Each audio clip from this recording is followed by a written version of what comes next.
이 노래 내가 왜 알고 있는 거지? 부잣집 아들의 과외를 맡게 된 가난한 명문대생 지영은 저택의 복도를 지나다 온몸이 굳어버렸습니다. 반쯤 열린 문틈 사이로 사모님의 콧노래가 흘러나오고 있었던 거예요. 그 소리를 듣는 순간 심장이 멎는 듯 했어요. 가사도 없는 그 독특한 멜로디. 분명 처음 듣는 노래인데 머리가 아닌 몸이 먼저 반응했습니다. 마치 아주 오래전부터 알고 있었던 것처럼요. 대체 지영에게는 무슨 일이 있었던 걸까요? 사연 시작 전 구독과 좋아요를 눌러주시고 어디서 듣고 계신지 댓글 남겨주시면 그곳으로 행운이 가득 깃들기를 바라겠습니다. 오후 4시 대학교 앞 편의점 구석 자리였습니다. 22살의 지영은 컵라면에 뜨거운 물을 붓고 나서 전공 서적을 뒤적거렸어요. 화장기 없는 맨얼굴에 질질 끄는 낡은 운동화를 신고 있었죠.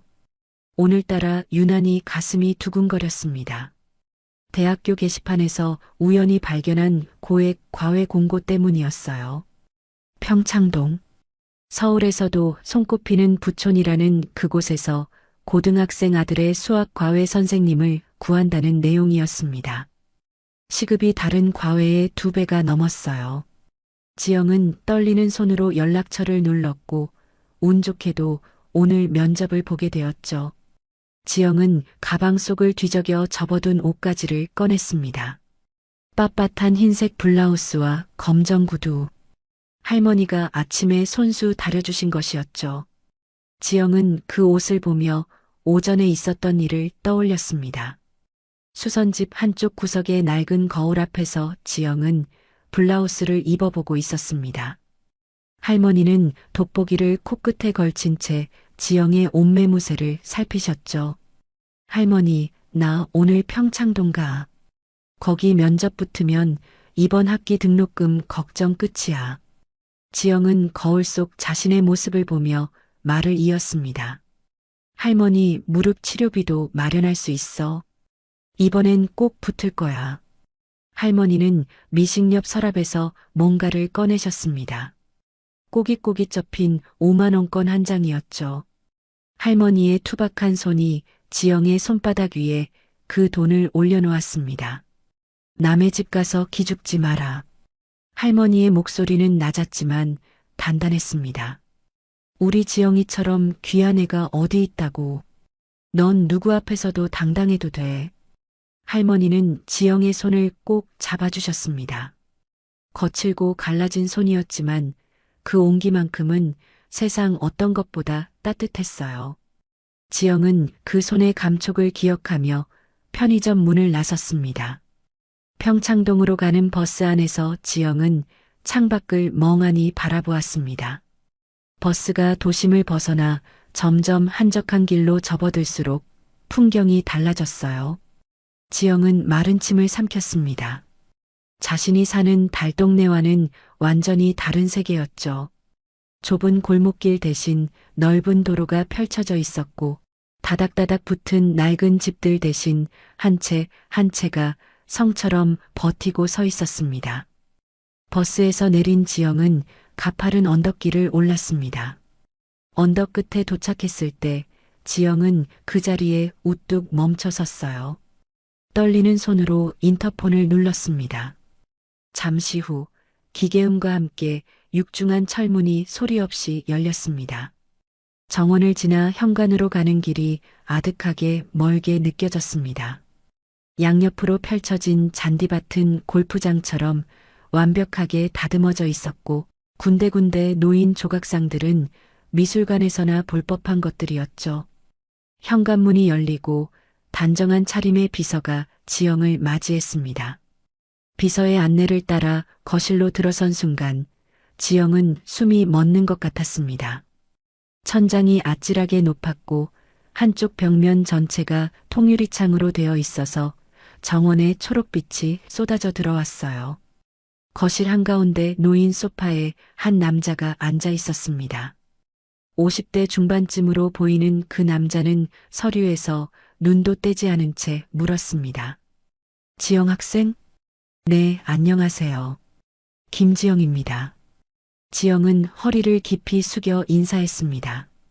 박 회장은 그제야 고개를 들어 지영을 위아래로 훑어보았습니다. 그의 눈빛은 차갑고 날카로웠어요.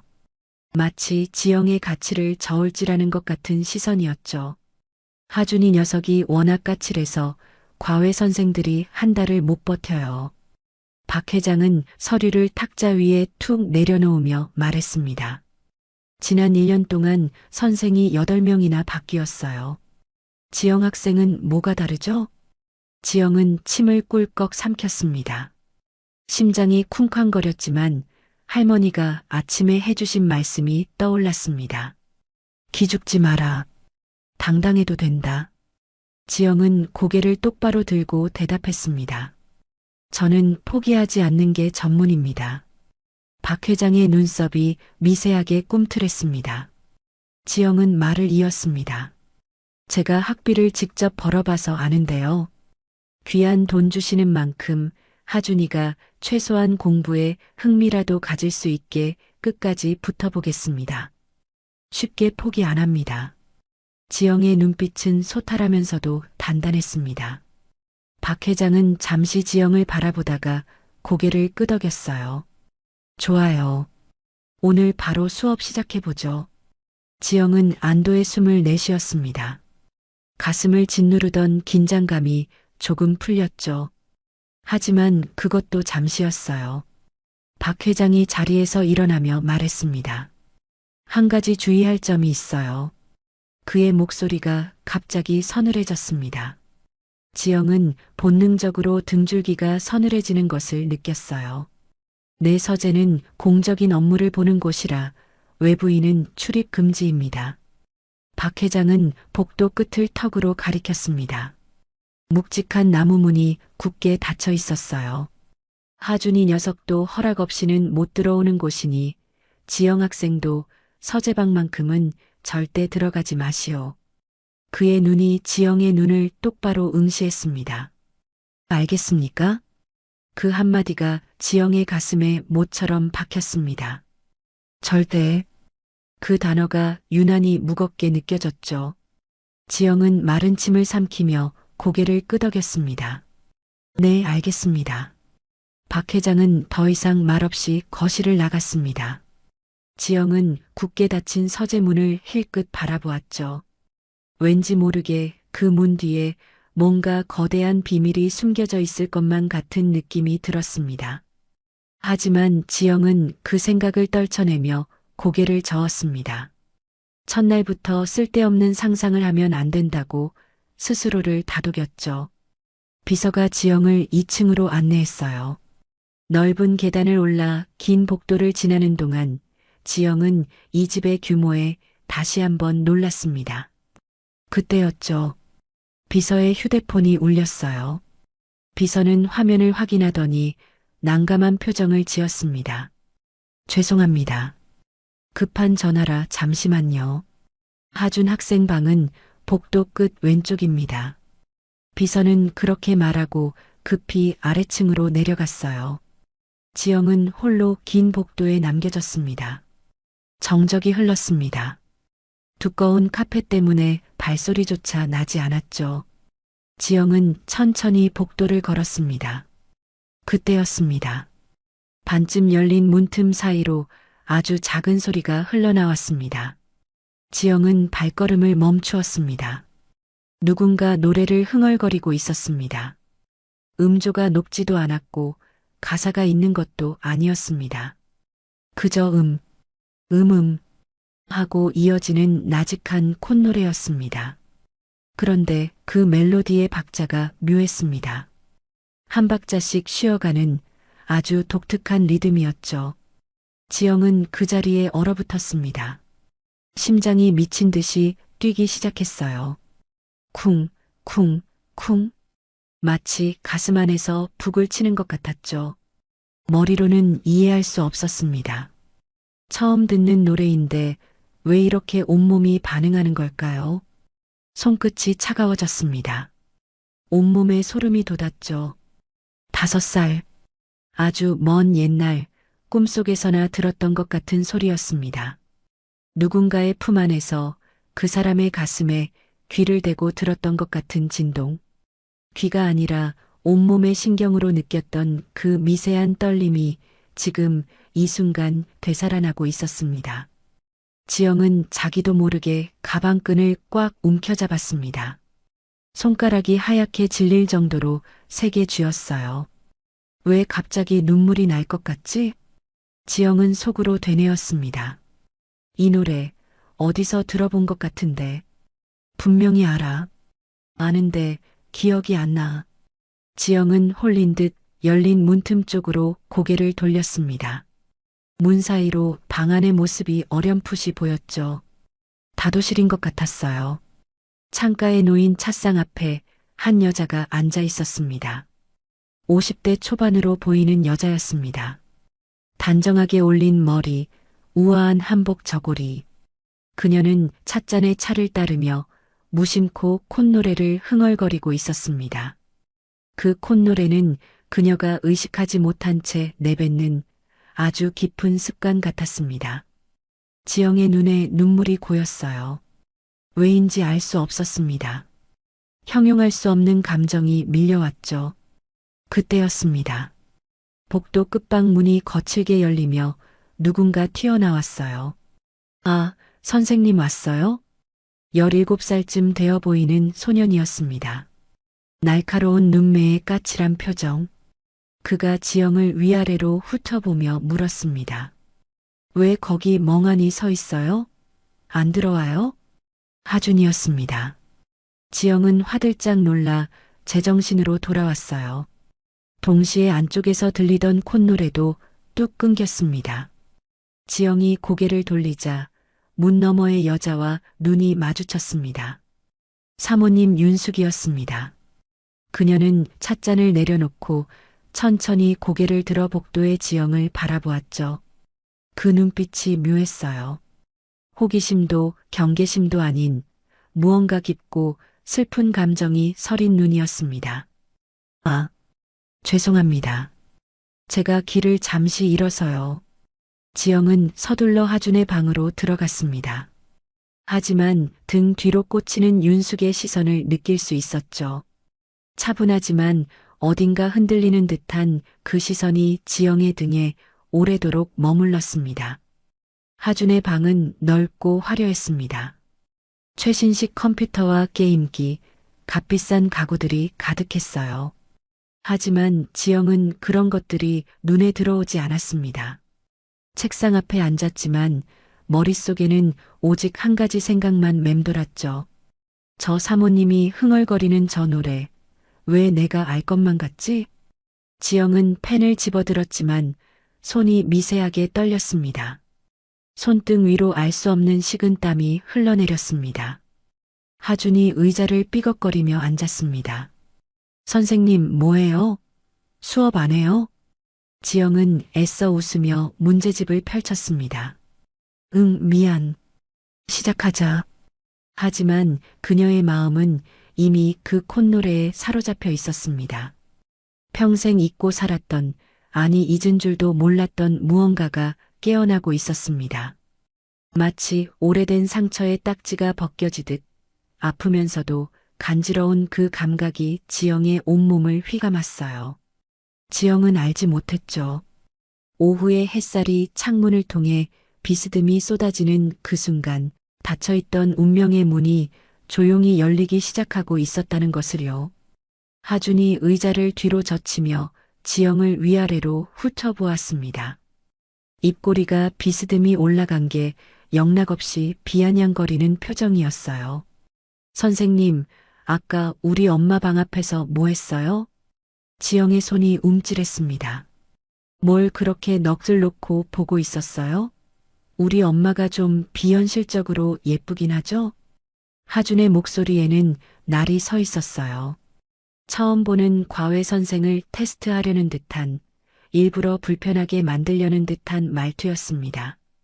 지영은 심호흡을 하며 애써 침착하게 대답했어요. 아니, 집이 워낙 커서 복도를 좀 헷갈렸어. 지영은 문제집의 첫 페이지를 펼쳤습니다.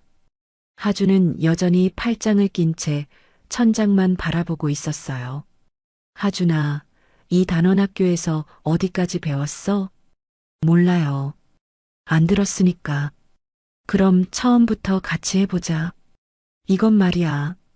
지영이 설명을 시작했지만 방 안의 공기가 자꾸만 어깨를 짓눌렀습니다. 이상한 기분이었어요. 묘하게 냉기가 도는 것 같았죠. 지영은 설명을 하면서 다시 한번 방 안을 둘러보았습니다. 부족한 것 하나 없는 방이었어요. 그런데 뭔가 이상했습니다. 어린 시절 흔적이 어디에도 없었습니다.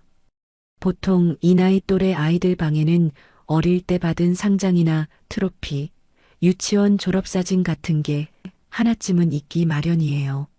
하다못해 어릴 때 좋아했던 캐릭터 인형이라도요. 그런데 하준의 방에는 그런 것들이 단 하나도 보이지 않았습니다. 마치 이 방의 주인에게 어린 시절이란 게 존재하지 않았던 것처럼요. 1시간이 금방 지나갔습니다. 오늘은 여기까지 하자. 다음 시간까지 이 부분 복습해와. 지영이 문제집을 덮자 하준이 처음으로 지영의 얼굴을 똑바로 쳐다보았어요. 선생님, 또 올 거예요? 그 질문에는 아까의 비아냥이 없었습니다. 오히려 뭔가를 확인하려는 듯한 조심스러운 눈빛이었죠. 지영은 웃으며 대답했어요. 당연하지. 나 쉽게 포기 안 해. 하준의 입꼬리가 아주 미세하게, 정말 미세하게 올라갔습니다. 그건 분명 웃음이었어요. 아주 짧았지만요. 지영이 방문을 열고 나오자 복도 끝 대기석에 누군가 앉아 있었습니다. 윤숙이었어요. 아까 다도실에서 콧노래를 흥얼거리던 그 사모님이 단정한 자세로 지영을 기다리고 있었던 거죠. 어머, 선생님. 윤숙이 자리에서 일어나며 정갈한 미소를 지었습니다. 아까 복도에서 보았던 그 슬픈 눈빛은 온데간데 없었어요. 마치 다른 사람처럼 차분하고 우아한 모습이었습니다. 첫 수업인데 고생 많았어요. 잠시 차 한잔하고 갈래요? 지영은 사양하려다가 입을 다물었습니다. 왠지 이 사람과 더 이야기하고 싶었어요. 아까 그 콧노래의 정체가 궁금하기도 했고 이 집의 감도는 묘한 분위기의 이유도 알고 싶었죠. 네, 감사합니다. 윤숙의 뒤를 따라 1층 거실로 내려왔습니다. 윤숙은 직접 찻잔에 차를 따랐어요.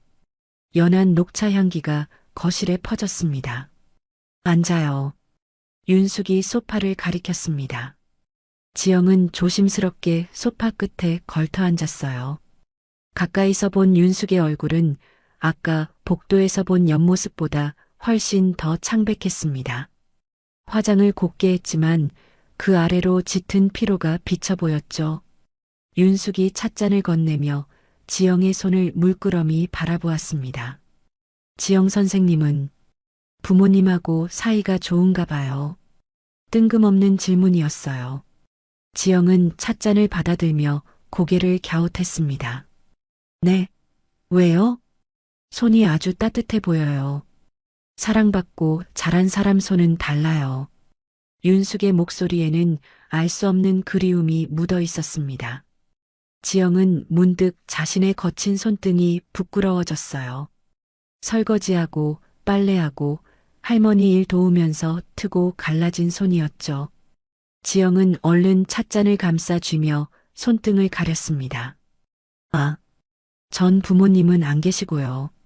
할머니랑 둘이 살아요. 아, 그렇구나. 윤숙의 눈빛이 미세하게 흔들렸습니다. 할머니가 수선일을 하셔서 손이 늘 따뜻하세요. 저도 어릴 때부터 할머니 손잡고 자서 그런가 봐요. 지영은 웃으며 대답했지만 윤숙은 웃지 않았어요. 그 모습이 왠지 쓸쓸해 보였죠. 어색한 침묵이 흘렀습니다. 지영은 할 말을 찾으려 자연스럽게 거실 벽면을 둘러보았어요. 그런데 이상한 점을 발견했습니다. 이 정도로 큰 저택이라면 보통 가족사진 한두 장쯤은 걸려있기 마련이에요. 거실 벽면에 아이의 돌잔치 사진이나 졸업식 사진, 가족 여행 사진 같은 것들이요. 그런데 이 집 거실에는 그런 게 하나도 없었습니다. 사방이 값비싼 그림과 추상적인 조각상 뿐이었어요. 지영은 참지 못하고 물었습니다. 사모님, 근데 하준이가 어릴 때 사진이나 가족 사진은 없네요? 보통 거실에 하나쯤은 걸어두시던데. 그 순간이었습니다. 거실의 공기가 순식간에 얼어붙었어요. 마치 누군가 냉동실 문을 활짝 열어젖힌 것처럼 온도가 뚝 떨어진 것 같았죠.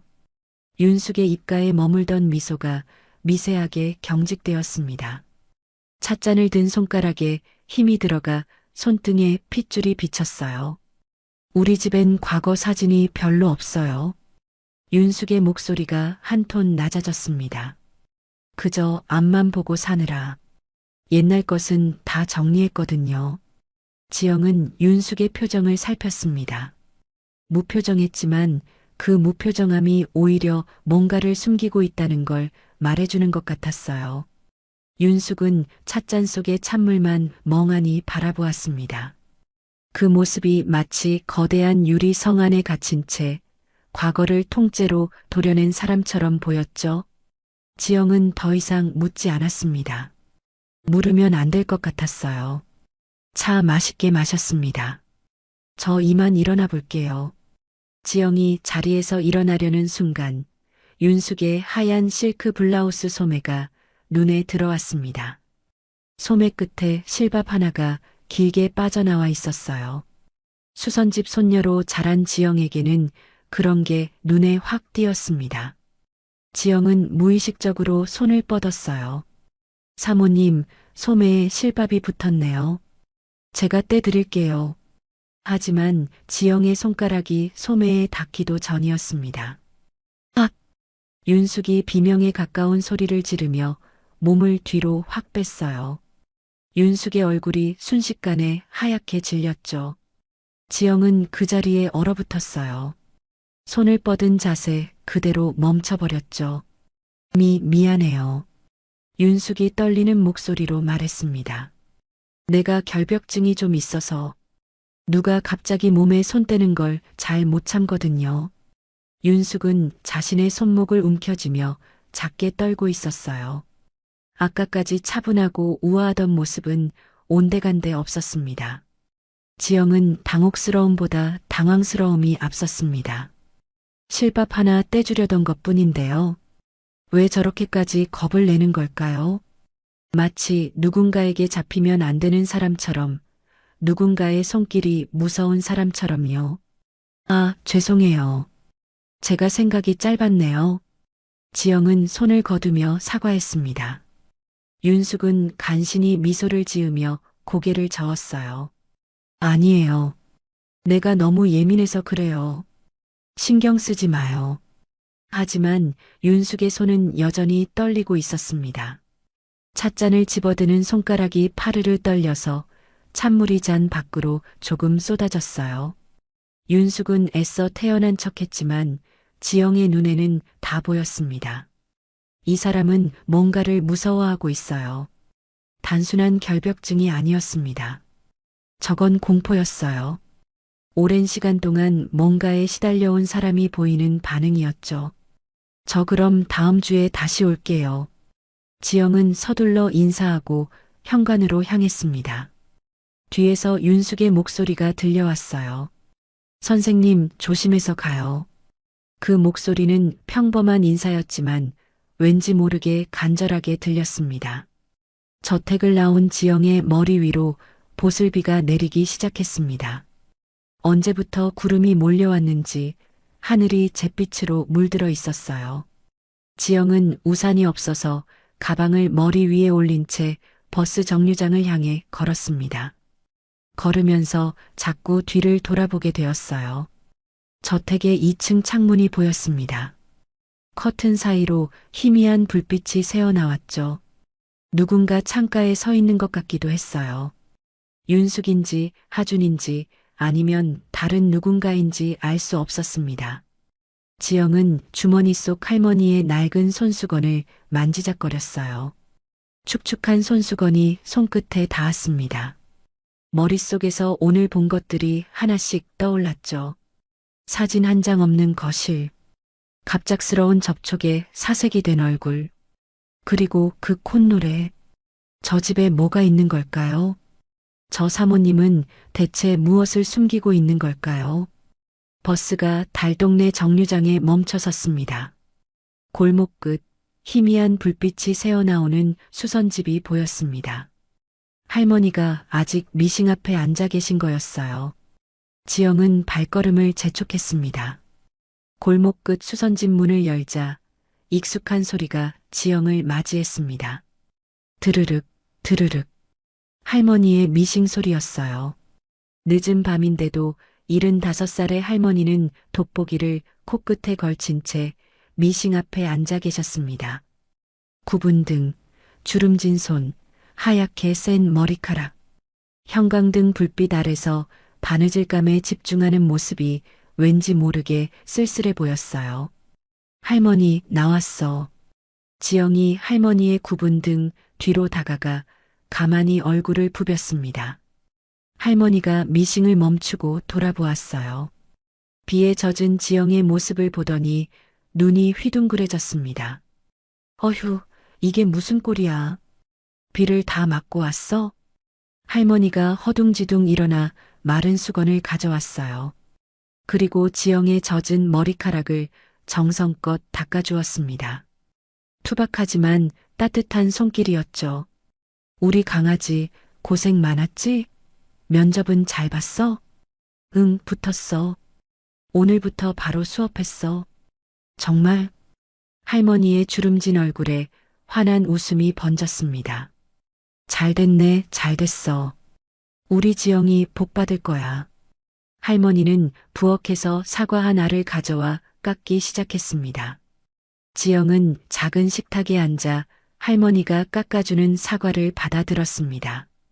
한입 베어 무늬 달콤한 즙이 입안에 퍼졌어요. 익숙한 맛, 익숙한 공간, 익숙한 사람. 평창동 저택에서 느꼈던 그 묘한 긴장감이 스르르 풀려나갔습니다. 그 집은 어땠어? 사람들은 괜찮던? 할머니가 물었어요. 지영은 사과를 씹으며 오늘 있었던 일들을 떠올렸습니다. 집이 엄청 커. 우리 집 밖에는 들어갈 것 같아. 그렇게나? 응. 근데 좀 이상해. 이상해? 뭐가? 지영은 잠시 망설이다가 입을 열었어요. 그 집 사모님 있잖아. 근데 그 사모님이 흥얼거리는 노래가 있었거든. 할머니는 여전히 사과를 깎으며 듣고 있었습니다. 근데 그 노래가 왠지 너무 익숙했어. 익숙했어? 응. 처음 듣는 노랜데 가슴이 막 저릿한 거야. 지영은 가슴에 손을 얹으며 말을 이었어요. 꼭 아주 예전에 들어본 것 같더라고. 머리로는 모르겠는데 몸이 먼저 반응하는 느낌? 심장이 막 뛰고 눈물이 날 것 같고. 할머니의 손이 멈췄습니다. 사과를 깎던 과도가 허공에서 정지했어요. 할머니의 눈빛이 순간적으로 굳어졌습니다. 하지만 그건 아주 짧은 순간이었고 지영은 사과를 먹느라 그 변화를 알아채지 못했죠. 할머니, 나 어릴 때 이런 노래 들어본 적 있어? 지영이 고개를 갸웃하며 물었어요. 혹시 잃어버린 엄마가 불러줬던 건가? 5살 전에? 할머니의 손가락에 힘이 들어갔습니다. 과도를 쥔 손등에 핏줄이 비쳤어요. 할머니는 애써 표정을 감추며 다시 사과를 깎기 시작했습니다.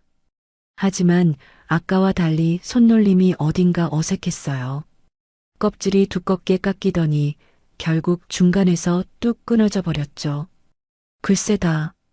할머니의 목소리가 평소보다 한 톤 낮아졌습니다. 어릴 땐 원래 노래를 많이 듣고 자라서 그런 거 아니겠니? 텔레비전에서도 나오고 라디오에서도 나오고 비슷한 노래가 얼마나 많은데. 할머니는 지영의 손을 꼭 잡았어요. 거칠고 갈라진 손이었지만 그 안에 담긴 힘이 평소보다 강했습니다. 너무 신경 쓰지 마. 그냥 우연이야. 지영은 고개를 끄덕였어요. 할머니가 그렇다면 그런 거겠죠. 그래, 그런가 보다.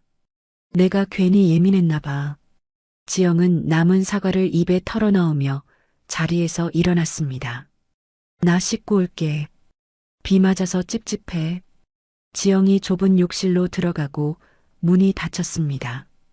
곧 물소리가 들려왔어요. 할머니는 그제야 손에 쥐고 있던 과도를 내려놓았습니다. 손이 떨리고 있었어요. 할머니는 지영이 벗어놓은 블라우스를 집어들었습니다. 빗물에 젖어서 축축한 옷이었죠. 할머니는 그 블라우스를 무릎 위에 올려놓고 한참 동안 아무 말도 하지 못했어요. 평소 인자하던 할머니의 얼굴에 짙은 그늘이 드리워져 있었습니다. 눈가의 주름이 더 깊어 보였고 입술이 파르르 떨렸어요. 할머니는 차마 욕실 쪽을 쳐다보지 못한 채 멍하니 멈춰버린 미싱 바늘만 바라보았습니다. 잠시 후 욕실 문이 열리고 지영이 나왔습니다. 머리에 수건을 두르고 편한 잠옷으로 갈아입은 모습이었죠. 할머니, 나 졸려. 먼저 잘게. 그래, 자라. 많이 피곤하지? 할머니가 애써 웃으며 대답했어요. 지영은 이불 속으로 파고들며 눈을 감았습니다. 할머니도 빨리 자. 미싱 너무 오래 하면 눈 나빠져. 알았어, 알았어. 할머니가 지영의 이불을 여며주었습니다. 지영은 금방 깊은 잠에 빠져들었어요. 고른 숨소리가 좁은 방 안에 퍼졌습니다. 하지만 할머니는 잠들지 않았어요. 지영의 숨소리가 깊어진 것을 확인하고 할머니가 조용히 자리에서 일어났습니다. 발소리를 죽이며 벽장 앞으로 다가갔어요. 벽장 문을 열자 낡은 이불보와 옷가지들이 빽빽하게 쌓여 있었습니다. 할머니는 그것들을 조심스럽게 옆으로 밀어내고 벽장 가장 깊숙한 곳에 손을 뻗었어요. 손끝에 뭔가가 닿았습니다. 낡은 나무 괴짝이었어요. 모서리가 닳고 금속 장식에 녹이 쓴 오래된 괴짝. 할머니는 지영이 깰까봐 뒤를 힐끗 돌아보았습니다. 지영은 여전히 곤히 잠들어 있었어요. 할머니는 떨리는 손으로 괴짝 뚜껑을 열었습니다. 괴짝 안에는 종이에 겹겹이 쌓인 무언가가 들어 있었어요. 할머니는 조심스러운 손길로 종이를 벗겨냈습니다. 아주 작은 꽃무늬 원피스였어요. 5살짜리 아이가 입을 만한 크기. 색이 바래고 천이 삭아서 낡았지만 할머니는 그 옷을 마치 보물처럼 어루만졌습니다. 투박한 손가락이 꽃무늬 위를 천천히 쓸어내렸어요. 할머니의 눈에 눈물이 고였습니다. 입술을 꽉 깨물었지만 눈물은 멈추지 않았어요. 주름진 볼을 타고 눈물이 흘러내렸습니다. 할머니는 소리를 내지 않으려고 필사적으로 참았어요. 지영이가 깨면 안 되니까요. 한참을 그렇게 옷을 쓰다듬던 할머니가 이내 마음을 다잡았습니다. 눈물을 손등으로 훔치고 작은 원피스를 다시 종이로 감쌌어요. 괴짝 안에 넣고 뚜껑을 닫고 벽장 깊숙이 밀어 넣었습니다. 그리고 잠든 지영의 머리맡으로 다가갔어요. 할머니는 아이의 얼굴을 한참 동안 내려다보았습니다. 잠결에 미소를 짓고 있는 편안한 얼굴. 할머니는 투박한 손으로 지영의 이마를 쓸어내렸어요. 지영이가 오늘 던진 그 질문이 자꾸 귓가에 맴돌았습니다. 혹시 엄마가 불러줬던 건가? 할머니의 가슴이 쿵 내려앉았어요. 이 아이가 상처받으면 어떡하지? 그런 생각에 잠을 이룰 수가 없었습니다. 할머니의 입술 사이로 나직한 한숨이 새어나왔어요. 잘 자라, 우리 강아지. 할머니가 떨리는 목소리로 속삭였습니다. 투박한 손으로 지영의 이마를 쓸어내리며 이 아이가 절대로 상처받지 않기를 빌고 또 빌었습니다. 며칠 뒤 지영은 다시 평창동 저택을 찾았습니다. 버스에서 내려 언덕길을 오르는 내내 마음이 무거웠어요. 며칠 전 들었던 그 콧노래가 아직도 귓가에 맴돌았거든요. 할머니는 그냥 우연이라고 했지만 지영의 가슴 한구석에서는 뭔가 찜찜한 기분이 가시지 않았습니다. 육중한 대문이 열리고 지영은 익숙해진 정원길을 걸어 현관으로 향했어요. 비서가 지영을 맞이하며 2층으로 안내했습니다. 오늘 하준 학생이 좀 컨디션이 안 좋으세요. 비서가 조심스럽게 말했어요. 지영은 고개를 갸웃했습니다. 무슨 일 있어요? 아, 아닙니다. 그냥 수업 잘 부탁드려요. 비서는 말끝을 흐리며 아래층으로 내려갔습니다. 지영은 혼자 긴 복도를 걸었어요. 두꺼운 카펫이 발소리를 삼켰습니다. 하준의 방 앞에 거의 다다랐을 때였습니다. 굳게 닫힌 문틈 사이로 무언가 새어나왔어요. 목소리였습니다. 낮지만 날카로운 서리빨 같은 목소리. 이번 성적이 이게 뭐야? 박 회장의 목소리였어요. 지영은 그 자리에 얼어붙었습니다. 내가 너한테 쏟아붓는 돈이 얼마인데 고작 이따위 결과를 가져와? 문 너머로 박 회장의 고함이 이어졌습니다. 지영은 숨을 죽인 채 복도 벽에 몸을 바짝 붙였어요. 학원비가 얼마야? 과외비가 얼마고? 한 달에 1,000만 원이 넘는 돈을 쏟아붓는데 겨우 이거야? 퍽! 무언가가 바닥에 내동댕이 쳐지는 소리가 들렸어요. 책인지 가방인지 묵직한 것이 떨어지는 둔탁한 소리였습니다. 넌 우리 집안을 이끌어야 할 놈이야. 정신 안 차려. 박 회장의 목소리가 절정에 달했습니다. 지영은 심장이 쪼그라드는 것 같았어요. 저렇게 차갑고 날카로운 목소리로 아이를 몰아세우다니. 잠시 정적이 흘렀습니다. 그리고 문이 벌컥 열렸어요. 지영은 재빨리 복도 모퉁이 뒤로 몸을 숨겼습니다. 심장이 터질 것처럼 뛰었어요. 박 회장이 붉어진 얼굴로 방을 나왔습니다. 눈이 충혈되어 있었고 턱 근육이 단단하게 굳어 있었죠. 박 회장은 지영이 숨어 있는 쪽을 보지도 않고 성큼성큼 복도를 지나갔습니다. 구두 소리가 계단을 내려가며 점점 멀어졌어요. 지영은 한참 동안 그 자리에 서 있었습니다. 심호흡을 하며 마음을 가라앉혔어요. 그리고 천천히 하준의 방 앞으로 다가갔습니다. 똑똑 문을 두드렸지만 대답이 없었어요. 하준아, 나야. 선생님. 여전히 대답이 없었습니다. 지영은 잠시 망설이다가 조심스럽게 문을 열었어요. 방 안은 난장판이었습니다. 문제집들이 바닥에 흩어져 있었고 책상 위에 물건들이 사방으로 쏟아져 있었어요. 구석에는 가방이 처박혀 있었고 의자는 쓰러져 있었습니다. 아까 들었던 그 둔탁한 소리의 정체를 알 것 같았죠. 하준은 창가에 서 있었습니다. 창밖만 멍하니 바라보며 지영이 들어온 것도 모르는 척했어요. 아니, 어쩌면 정말로 모르는 것일 수도 있었습니다. 그만큼 깊이 빠져 있는 것 같았거든요. 지영은 말없이 방 안으로 들어갔어요. 바닥에 흩어진 문제집들을 하나씩 주워 담기 시작했습니다. 구겨진 종이를 펴고 쓰러진 의자를 일으켜 세웠죠. 뭐해요?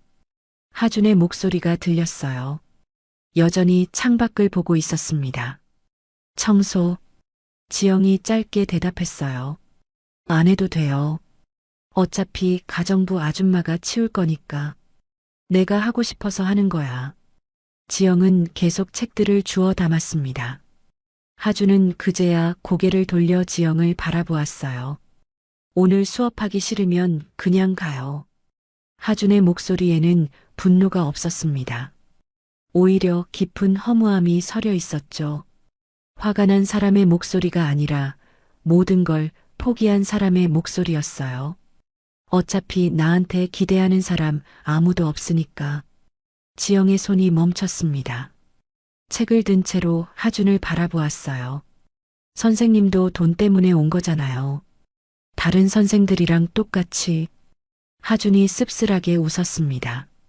한 달만 버티면 돼요. 그러면 잘리든 그만두든 상관없을 거 아니에요. 지영은 대답하지 않았어요. 대신 주워 담은 책들을 책상 위에 올려놓고 하준의 책상 앞에 앉았습니다.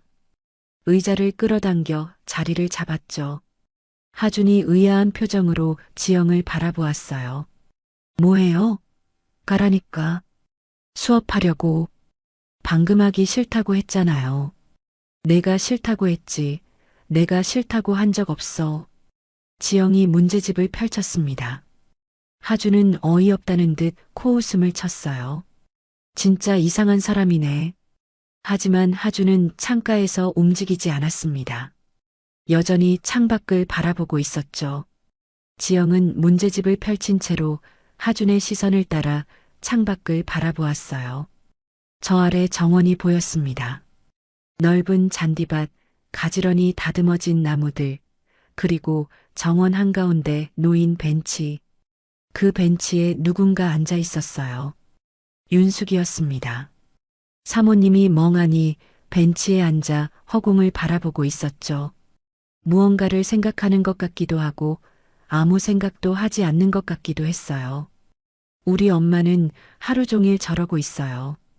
하준이 나직하게 중얼거렸습니다.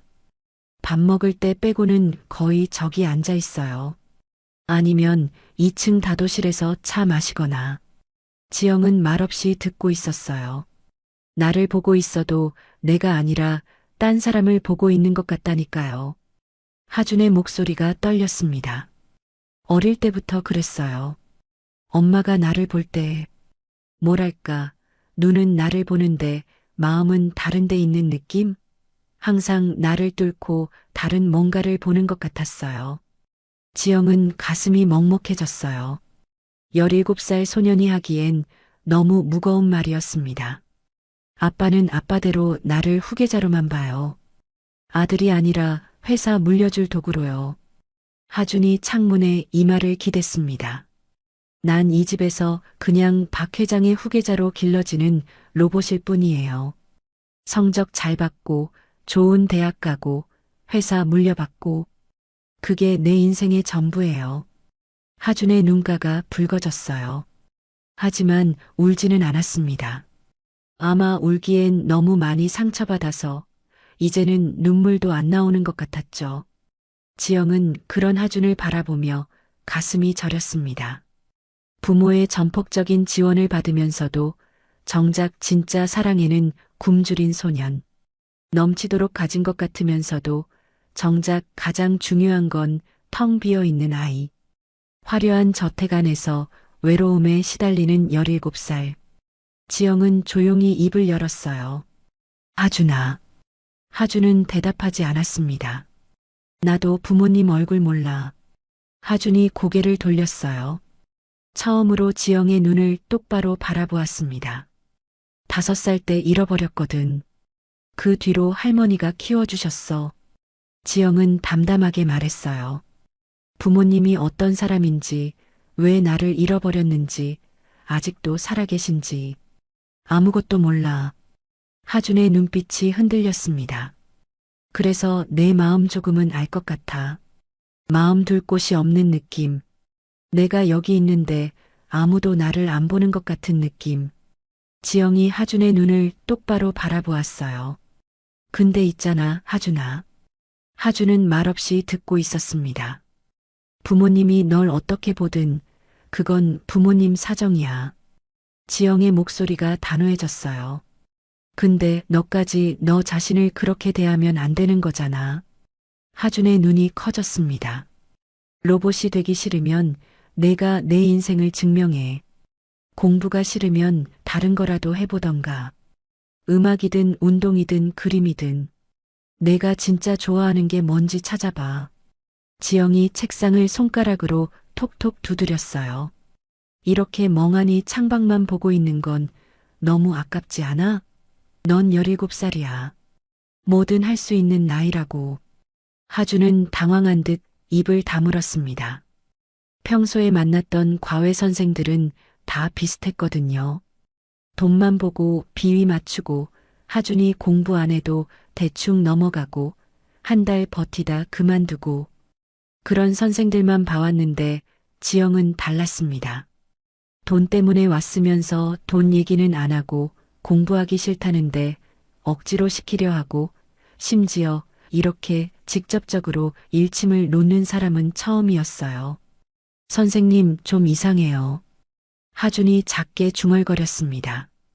다른 선생들은 다 내 비위 맞춰줬거든요. 공부하기 싫으면 안 해도 된다. 힘들면 쉬어라. 그런 말만 했어요. 그래서 다 한 달 만에 잘렸잖아. 지영이 웃으며 대답했어요. 난 안 잘릴 거야. 끝까지 붙어 있을 거니까 각오해. 하준의 입꼬리가 미세하게 올라갔습니다. 웃음이라고 하기엔 너무 작았지만 분명히 웃음이었어요. 지영이 문제집을 하준 앞으로 밀었습니다. 자, 이제 수업하자. 오늘 여기서부터 할 거야. 하준은 잠시 문제집을 내려다보았어요. 그리고 한숨을 쉬며 창가에서 걸어왔습니다. 쓰러져 있던 의자를 일으켜 세우고 책상 앞에 앉았죠. 진짜 이상한 사람. 하준이 중얼거리며 펜을 집어들었습니다. 지영은 웃으며 문제를 설명하기 시작했어요. 하준은 마지못해 듣는 척했지만 아까보다는 훨씬 집중하는 눈빛이었습니다. 수업이 끝나갈 무렵이었어요. 지영은 문제를 푸는 하준의 옆모습을 바라보았습니다. 찡그린 눈썹, 깨문 입술, 펜을 꼭 쥔 손가락. 까칠하고 냉소적인 겉모습 뒤에 숨겨진 사랑받고 싶어하는 17살 소년의 얼굴이 보였어요. 화려한 저택에서 외로운 소년. 낡은 수선집에서 고단하지만 사랑받는 소녀. 겉모습은 극과 극이었지만 지영은 의외로 하준에게 묘한 동질감을 느꼈습니다. 나도 내 부모가 누군지 모르고 얘도 부모 곁에 있으면서 진짜 사랑을 갈구하고 우리 둘 다 마음 둘 곳 없는 처지는 매한가지구나. 지영은 창밖을 바라보았어요. 정원의 벤치에는 여전히 윤숙이 앉아 있었습니다. 멍하니 허공을 바라보는 모습이 며칠 전 처음 만났을 때와 똑같았죠. 역시 이 집에는 뭔가 있어요. 지영은 직감했습니다. 하준이 저렇게 삐뚤어진 이유, 윤숙이 저렇게 공허한 눈을 하고 있는 이유, 박 회장이 저렇게 차가운 이유. 그 모든 것의 뿌리에 뭔가 거대한 비밀이 숨겨져 있을 것 같았어요. 선생님, 다 풀었어요. 하준의 목소리에 지영은 생각에서 깨어났습니다. 어디 봐. 지영이 하준의 문제집을 확인했어요.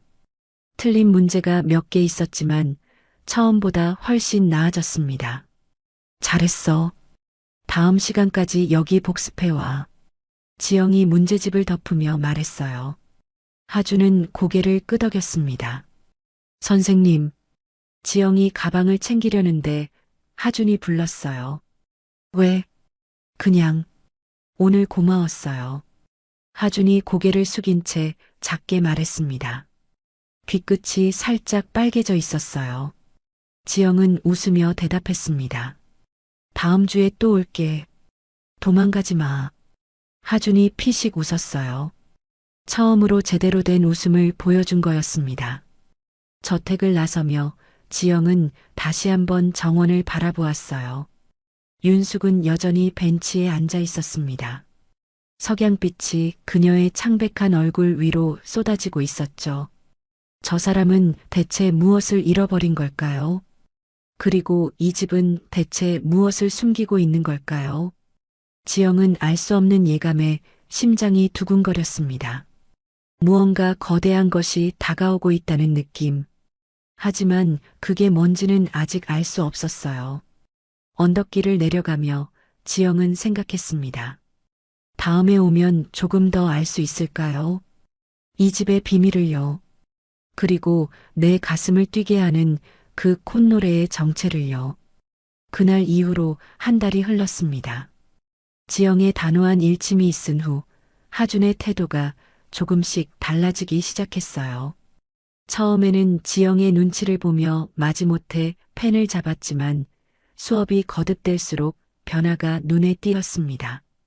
선생님, 이 문제 어떻게 푸는 거예요? 학교에서 선생님이 설명했는데 하나도 모르겠어요. 하준이 처음으로 먼저 질문을 했어요. 지영은 속으로 놀랐지만 내색하지 않고 문제를 들여다보았습니다. 아, 이거 학교에서는 공식 대입해서 풀라고 했지? 네. 근데 공식이 왜 이렇게 되는지를 모르겠으니까 외워지지가 않아요. 지영은 연습장을 꺼내 그림을 그리기 시작했어요. 공식 외우지 마. 내가 알려주는 방식으로 해봐. 지영은 어려운 수학 문제를 자기만의 방식으로 풀어주었습니다. 공식을 달달 외우게 하는 대신 왜 그런 공식이 나오는지 원리부터 설명했죠. 그림도 그리고 일상생활 예시도 들고 때로는 농담도 섞어가면서요. 아, 이래서 이렇게 되는 거였어요? 하준의 눈빛에 생기가 돌았습니다. 이해가 되니까 재미있어진 거예요. 선생님, 학교 꼰대들보다 훨씬 잘 가르치는데요?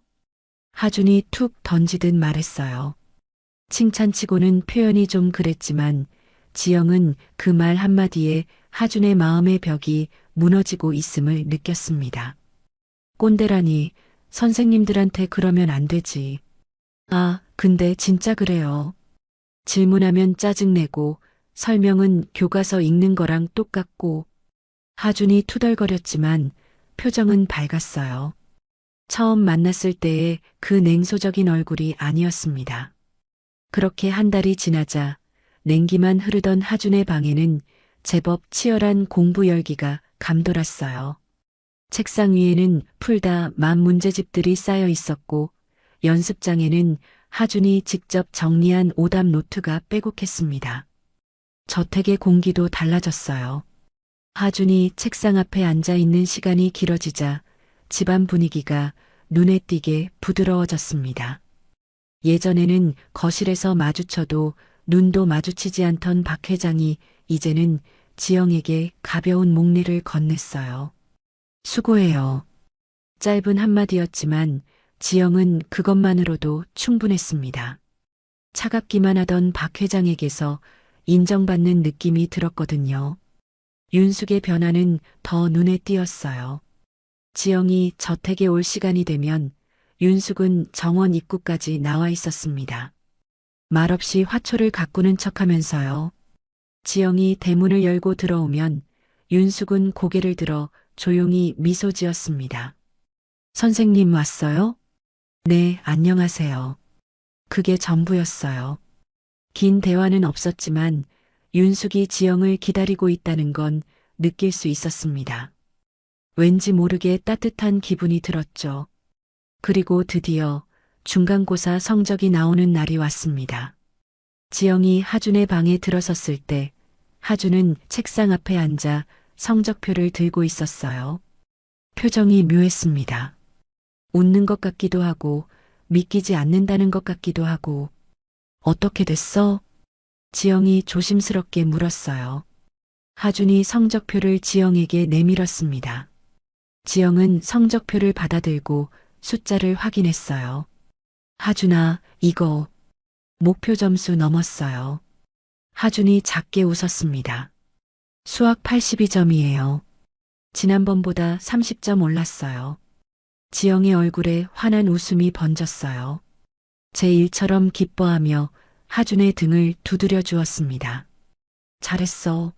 진짜 잘했어. 내가 뭘 했어. 넌 할 수 있다고 했잖아.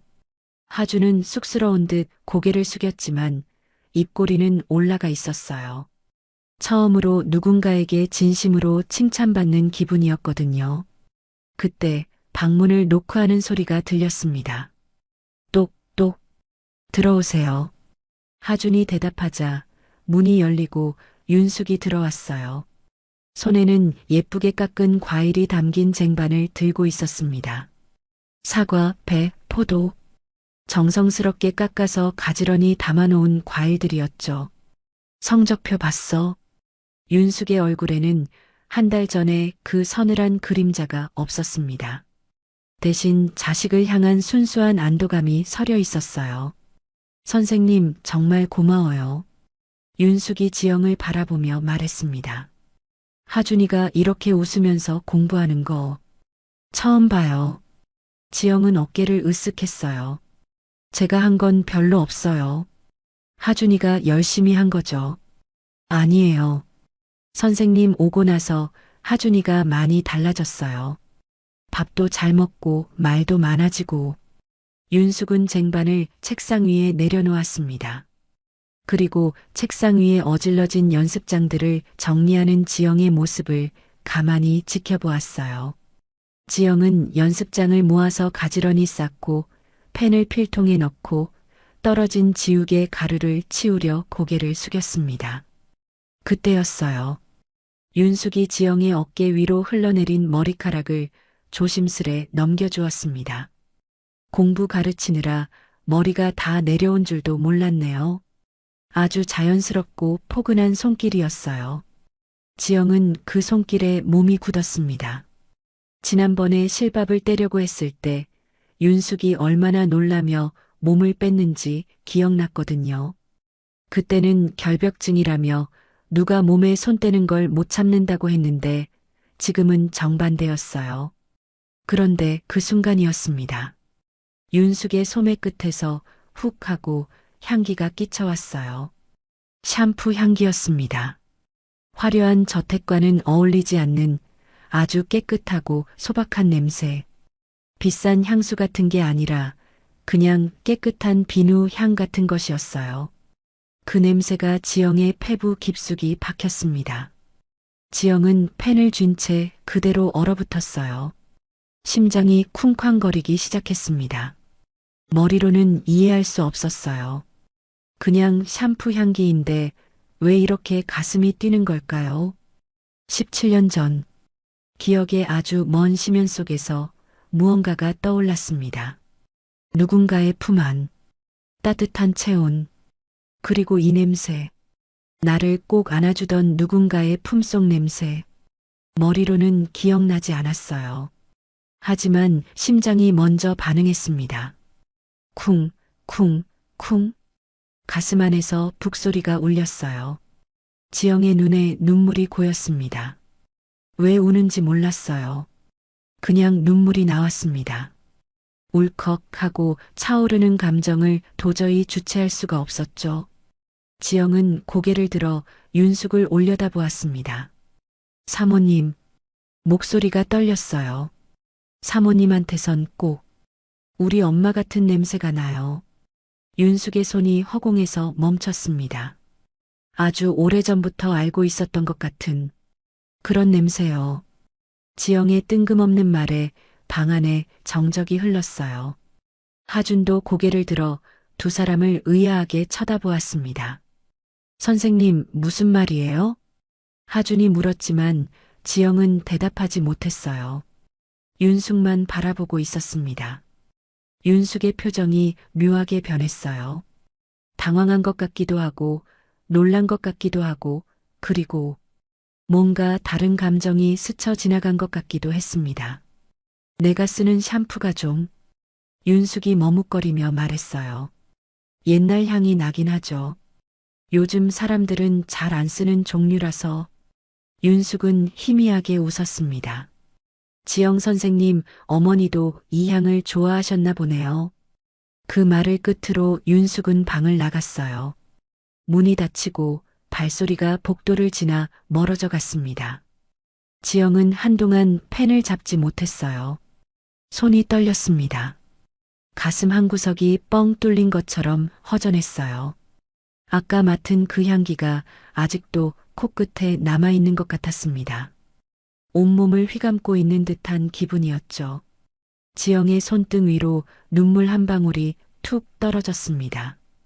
선생님 울어요? 하준이 당황한 목소리로 물었어요. 지영은 애써 고개를 저었습니다. 아니, 아니야. 그냥 눈에 뭐가 들어갔나 봐.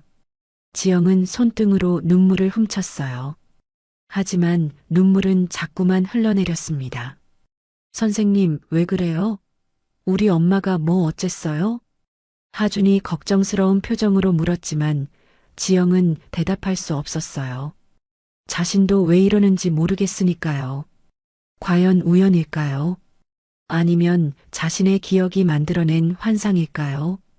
그 콧노래, 그 향기, 처음 만난 날부터 느꼈던 그 묘한 끌림. 지영의 마음속에 사모님을 향한 거대한 의구심이 싹트기 시작했습니다. 저 사람은 대체 누구일까요? 왜 저 사람 곁에 있으면 이렇게 마음이 흔들리는 걸까요? 왜 저 사람의 노래와 향기가 내 몸을 이렇게 뒤흔드는 걸까요? 지영은 창밖을 바라보았어요. 해가 지고 있었습니다. 붉은 노을이 평창동 저택의 높은 담벼락 위로 쏟아지고 있었죠. 그 안에 숨겨진 비밀이 무엇인지 지영은 아직 알지 못했습니다. 하지만 곧 알게 될 거예요. 자신도 예상하지 못한 방식으로요. 그 후 며칠 동안 지영은 멍한 상태로 지냈습니다. 자꾸만 그 향기가 떠올랐어요. 윤숙의 소매 끝에서 훅 끼쳐왔던 그 샴푸 냄새. 코끝에 아른거리는 것 같아서 도저히 잊을 수가 없었습니다. 그러던 어느 날이었어요. 수업이 있는 날 오후 지영의 휴대폰이 울렸습니다. 화면에 뜬 이름은 회장님 댁이었어요. 보통은 비서가 전화를 하는데 이번에는 달랐습니다. 여보세요? 선생님, 저 하준이 엄마예요. 윤숙의 목소리였어요. 조심스럽고 나직한 목소리. 아, 네. 사모님, 무슨 일이세요? 선생님, 오늘 수업 마치고 시간 괜찮아요? 지영은 잠시 당황했어요. 수업 외에 따로 만나자는 건 처음이었거든요. 네, 괜찮은데요. 왜요? 하준이 성적도 올랐고 해서 제가 선생님께 옷이라도 한 벌 해드리고 싶어서요. 아, 그런 거 안 하셔도 돼요. 과외비 받는 것만으로도 충분해요. 지영이 사양하려 했지만 윤숙의 목소리에는 간절함이 묻어 있었습니다. 제발이요. 선생님 덕분에 하준이가 많이 달라졌어요. 이건 정말 제 마음이에요. 거절하시면 섭섭할 것 같아요. 윤숙의 부탁에 지영은 결국 고개를 끄덕일 수밖에 없었어요. 그럼, 알겠습니다. 수업을 마친 후 지영은 윤숙의 차를 타고 백화점으로 향했습니다. 차 안에서 윤숙은 평소보다 말이 많았어요. 하준이가 요즘 얼마나 달라졌는지, 아침에 일어나는 것도 수월해졌다는 것, 밥도 잘 먹는다는 것. 사소한 이야기들이었지만 윤숙의 목소리에는 진심 어린 기쁨이 담겨 있었습니다. 백화점에 도착하자 윤숙의 눈이 반짝였어요. 선생님, 이쪽으로 와요. 윤숙은 지영의 손을 잡고 여성복 매장으로 이끌었습니다. 화려한 조명 아래 옷들이 가지런히 걸려 있었어요. 지영은 가격표를 슬쩍 보고는 눈이 휘둥그레졌습니다. 원피스 하나에 몇십만 원씩 하는 곳이었거든요. 사모님, 여기 너무 비싼 것 같은데. 괜찮아요. 오늘은 제가 사는 거니까 신경 쓰지 마요. 윤숙은 지영을 데리고 다니며 이것저것 옷을 골랐어요. 눈에 띄게 들뜬 모습이었습니다. 이거 어때요? 색깔이 예쁘지 않아요? 윤숙이 연한 하늘색 원피스를 지영에게 대보았어요. 이 색깔이 선생님 얼굴을 참 화사하게 해주네요. 그래요? 응, 피부가 하얘서 파스텔 톤이 잘 어울려요. 윤숙은 다른 옷도 가져왔습니다. 이건 어때요? 소재가 부드러워서 편할 거예요. 수업할 때 입어도 좋을 것 같고. 윤숙은 옷의 촉감을 만져보며 세심하게 골랐어요. 마치 딸 옷을 사주는 엄마처럼요. 지영은 그런 윤숙을 바라보며 묘한 기분이 들었습니다. 단순히 과외 선생에게 고마워하는 학부모의 모습이 아니었어요. 뭔가 더 깊은 감정이 담겨 있는 것 같았죠. 선생님, 이거 한번 입어봐요. 윤숙이 아이보리색 원피스를 건넸습니다. 깔끔하면서도 우아한 디자인이었어요. 지영은 탈의실로 들어가 옷을 갈아입었습니다. 거울 속에 비친 자신의 모습이 낯설었어요. 평소에 이런 옷은 입어본 적이 없었거든요. 탈의실 문을 열고 나왔을 때 윤숙의 반응은 예상 밖이었습니다. 윤숙이 갑자기 멍해졌어요. 거울 앞에 선 지영을 바라보는 윤숙의 눈빛이 묘하게 흔들렸습니다.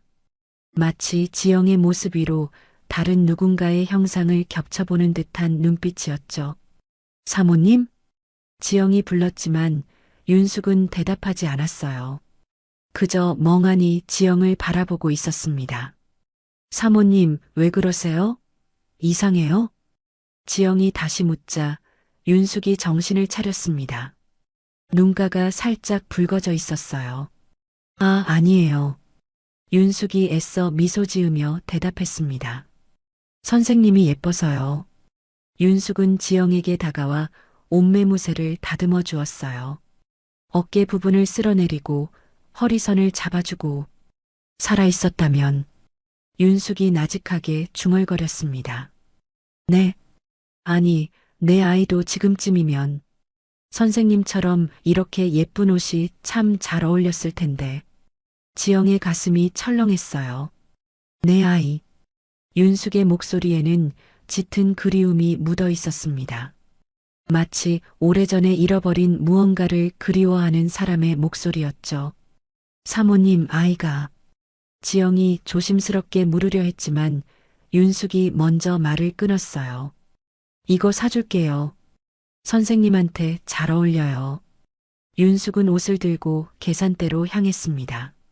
지영은 그 뒷모습을 바라보며 가슴이 먹먹해졌어요.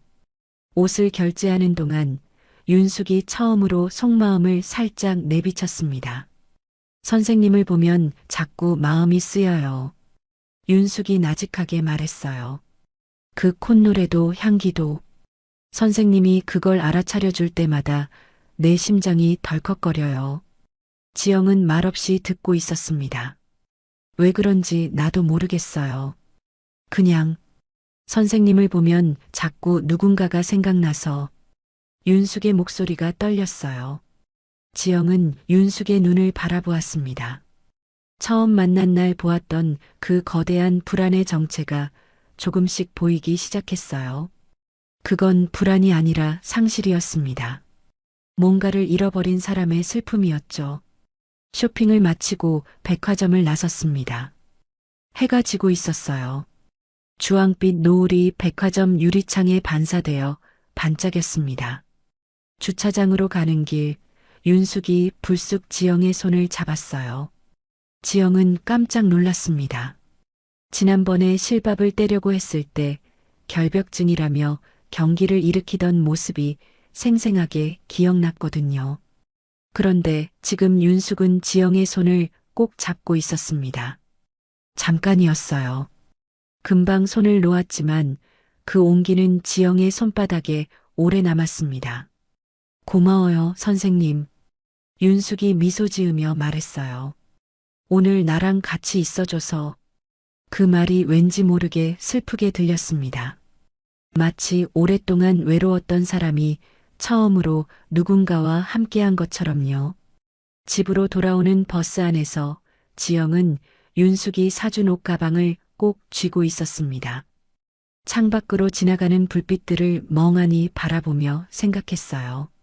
살아있었다면 선생님 같았을 거라던 그 아이. 사모님은 왜 사진 한 장 없이 그 아이를 가슴에만 묻고 사는 걸까요?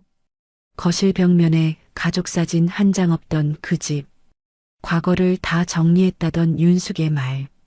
그리고 그 콧노래와 향기. 지영은 사모님의 슬픔에 자꾸만 마음이 기울었습니다. 왠지 모르게 그 슬픔이 남의 일처럼 느껴지지 않았거든요. 그리고 이상하게도 머릿속에 자꾸 떠오르는 곳이 있었어요. 서재.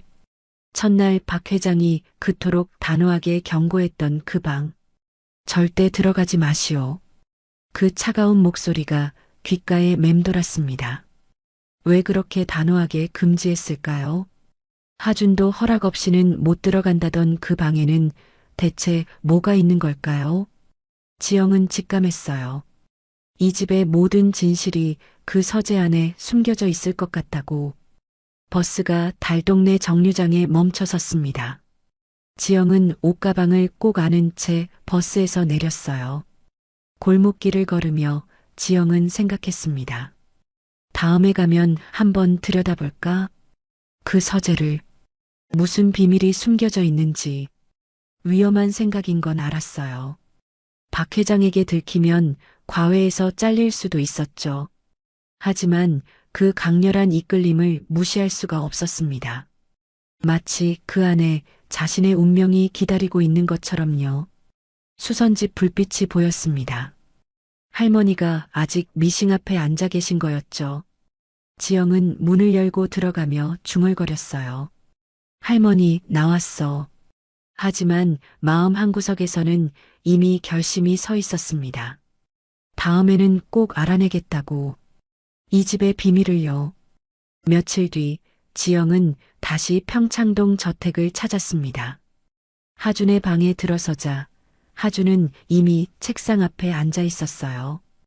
요즘은 지영이 오기 전에 미리 준비를 하고 기다리는 일이 많아졌습니다. 선생님, 오늘 뭐해요? 오답 정리 먼저 하자. 지난번 모의고사에서 틀린 문제들. 지영은 문제집을 펼쳤지만 마음이 딴 데 가 있었어요. 자꾸만 복도 끝에 서재 쪽으로 시선이 갔습니다. 하준이 오답 정리에 집중하는 사이 지영은 마른 입술을 축이며 넌지시 물었어요. 하준아, 지난번에 말한 그 심화 참고서 말이야. 네. 무슨 참고서요? 수학 심화 문제집. 내가 예전에 쓰던 거 있다고 했잖아. 근데 내 방엔 없는 것 같던데. 혹시 아버님 서재에 있니? 지영은 최대한 자연스럽게 물으려 했지만 목소리가 미세하게 떨렸어요. 하준은 대수롭지 않게 대답했습니다. 아, 그거요? 아마 서재 왼쪽 책장에 있을걸요. 그래. 네. 아빠가 예전에 제 참고서들 거기다 모아뒀거든요. 아빠 지금 회사 갔으니까 그냥 가서 찾아봐요. 별일이야 있겠어요? 하준은 다시 문제집에 고개를 박았습니다. 지영의 심장이 쿵쾅거리기 시작했어요. 그럼 잠깐 다녀올게. 지영은 자리에서 일어났습니다. 다리가 후들거렸지만 애써 평온한 척했어요. 복도로 나섰습니다.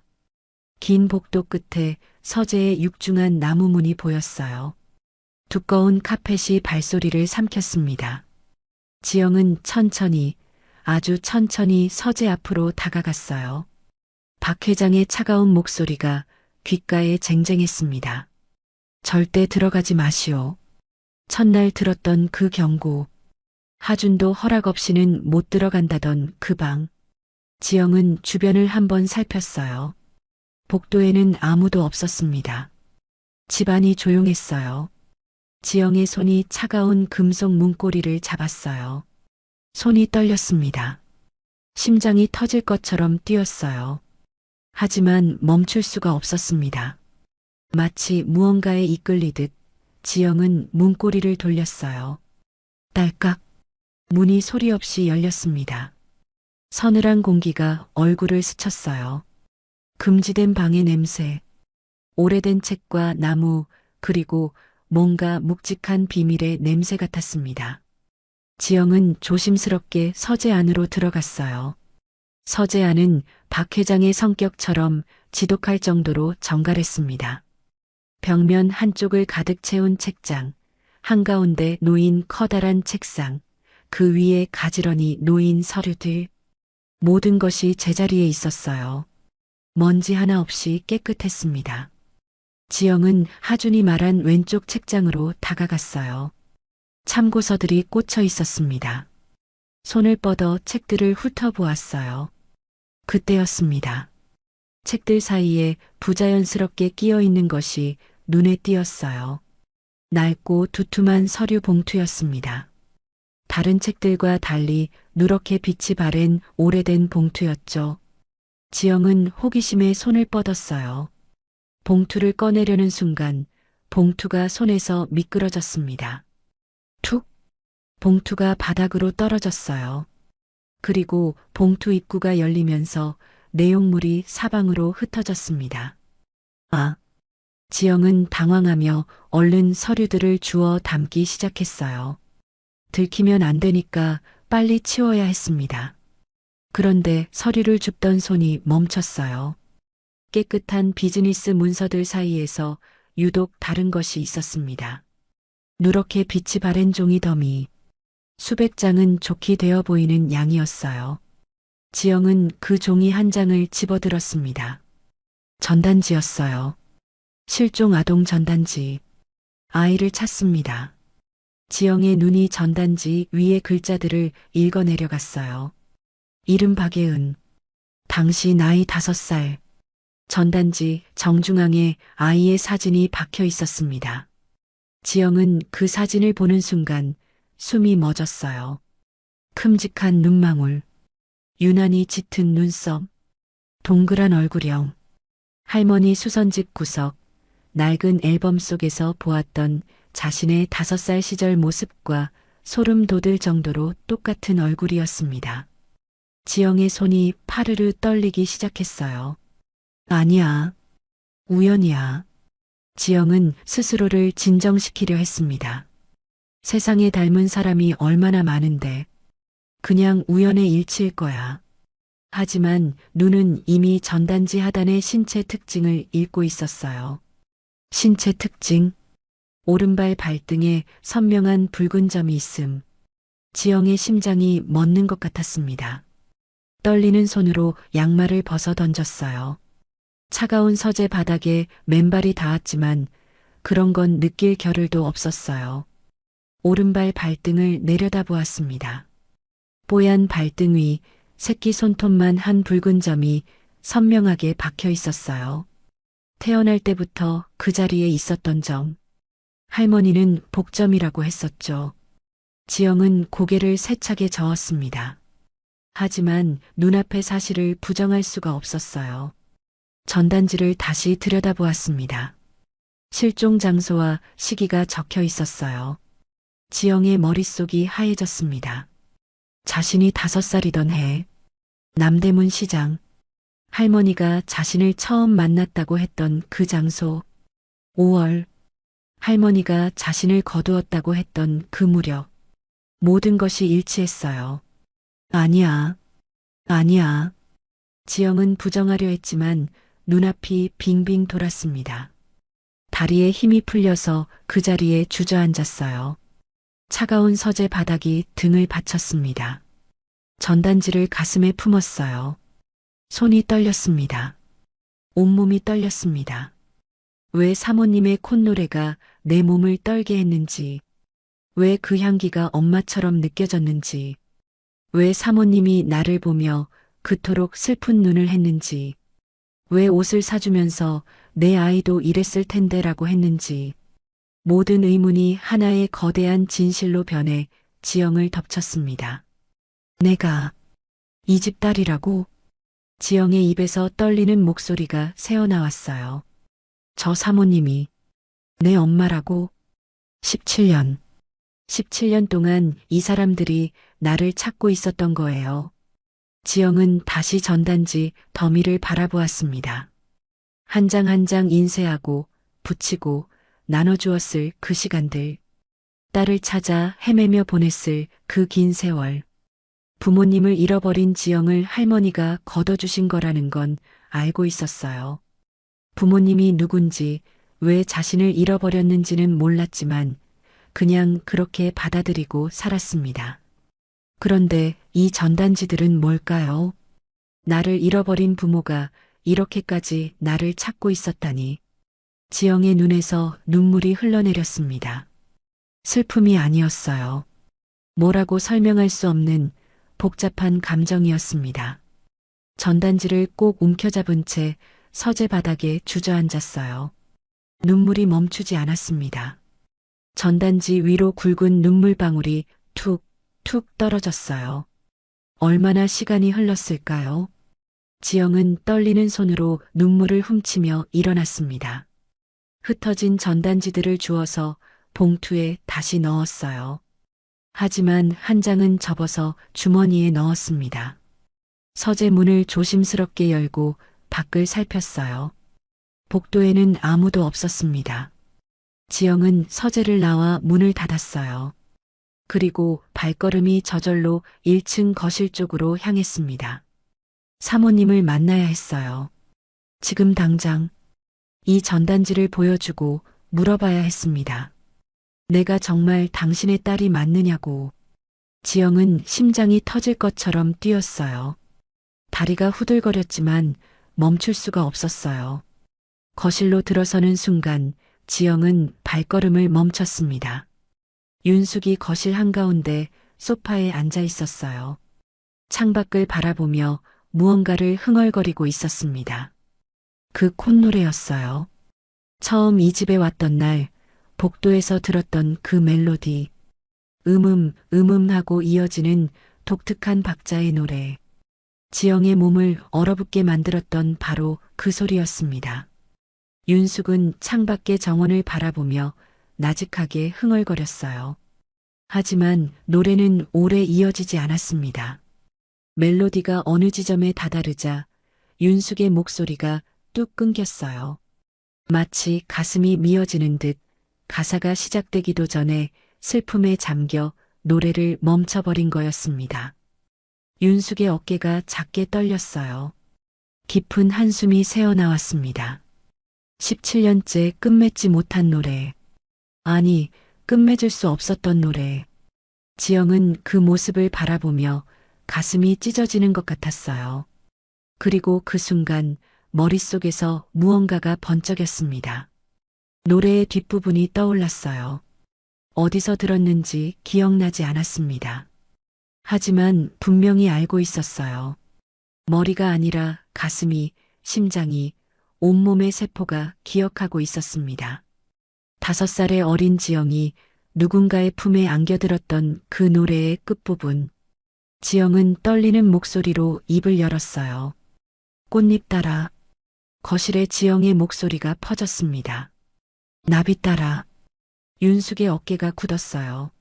엄마 품에. 지영의 눈에서 눈물이 흘러내렸습니다. 잠드네. 정적이 흘렀어요. 윤숙이 천천히 고개를 돌렸습니다. 믿기지 않는다는 듯한 눈으로 지영을 바라보았어요. 얼굴이 하얗게 질려 있었습니다.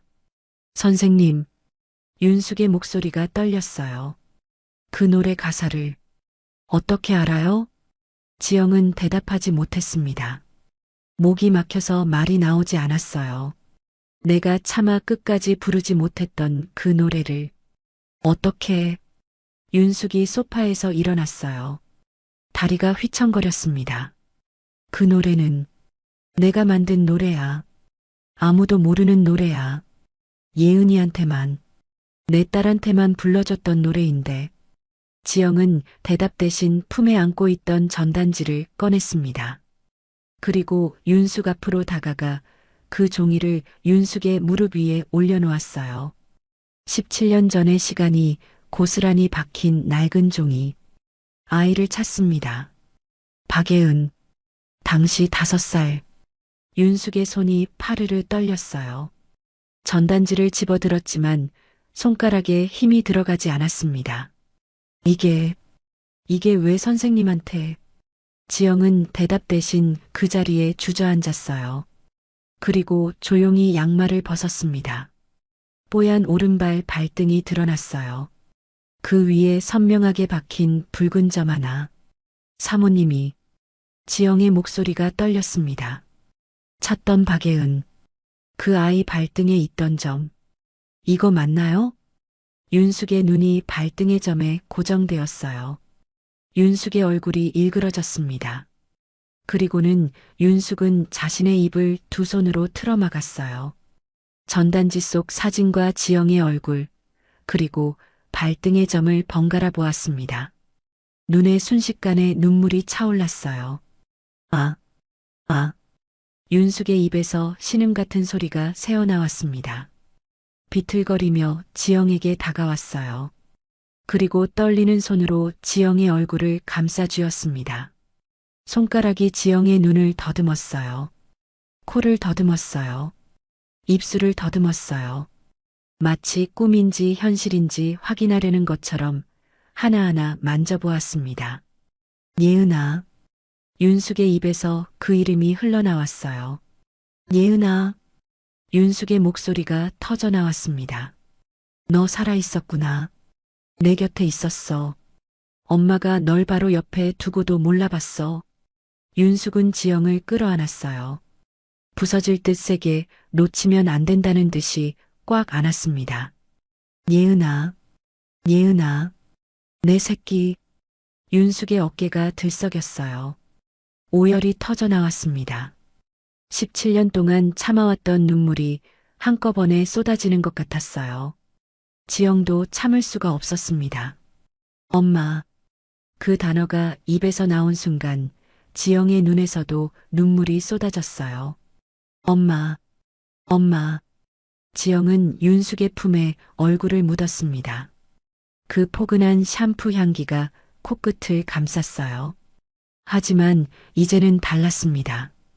그 향기가 이제는 온전한 엄마의 살냄새가 되어 지영을 감싸고 있었어요. 두 사람은 거실 바닥에서 서로를 부둥켜 안고 한참을 울었습니다. 윤숙은 지영의 머리카락을 쓸어내리며 울었어요. 지영은 윤숙의 품에 파묻혀 울었습니다. 말은 필요 없었어요. 그저 서로의 온기를 느끼는 것만으로 충분했습니다. 17년 만에 엄마와 딸이 다시 만났어요. 17년 전 멈췄던 노래가 마침내 완성된 순간이었습니다. 얼마나 시간이 흘렀을까요? 두 사람이 서로를 아는 채 울고 있을 때 현관문이 열리는 소리가 들렸어요. 박 회장이었어요. 여보, 나와. 박 회장의 목소리가 뚝 끊겼습니다. 거실에 펼쳐진 광경을 본 거예요. 바닥에 흩어진 전단지, 서로를 부둥켜 안고 오열하는 아내와 지영, 그리고 지영의 벗겨진 양말과 드러난 발등. 박 회장이 문가에 얼어붙은 듯 멈춰 섰어요. 손에 들고 있던 서류 가방이 힘없이 바닥으로 떨어졌습니다. 쿵. 이게...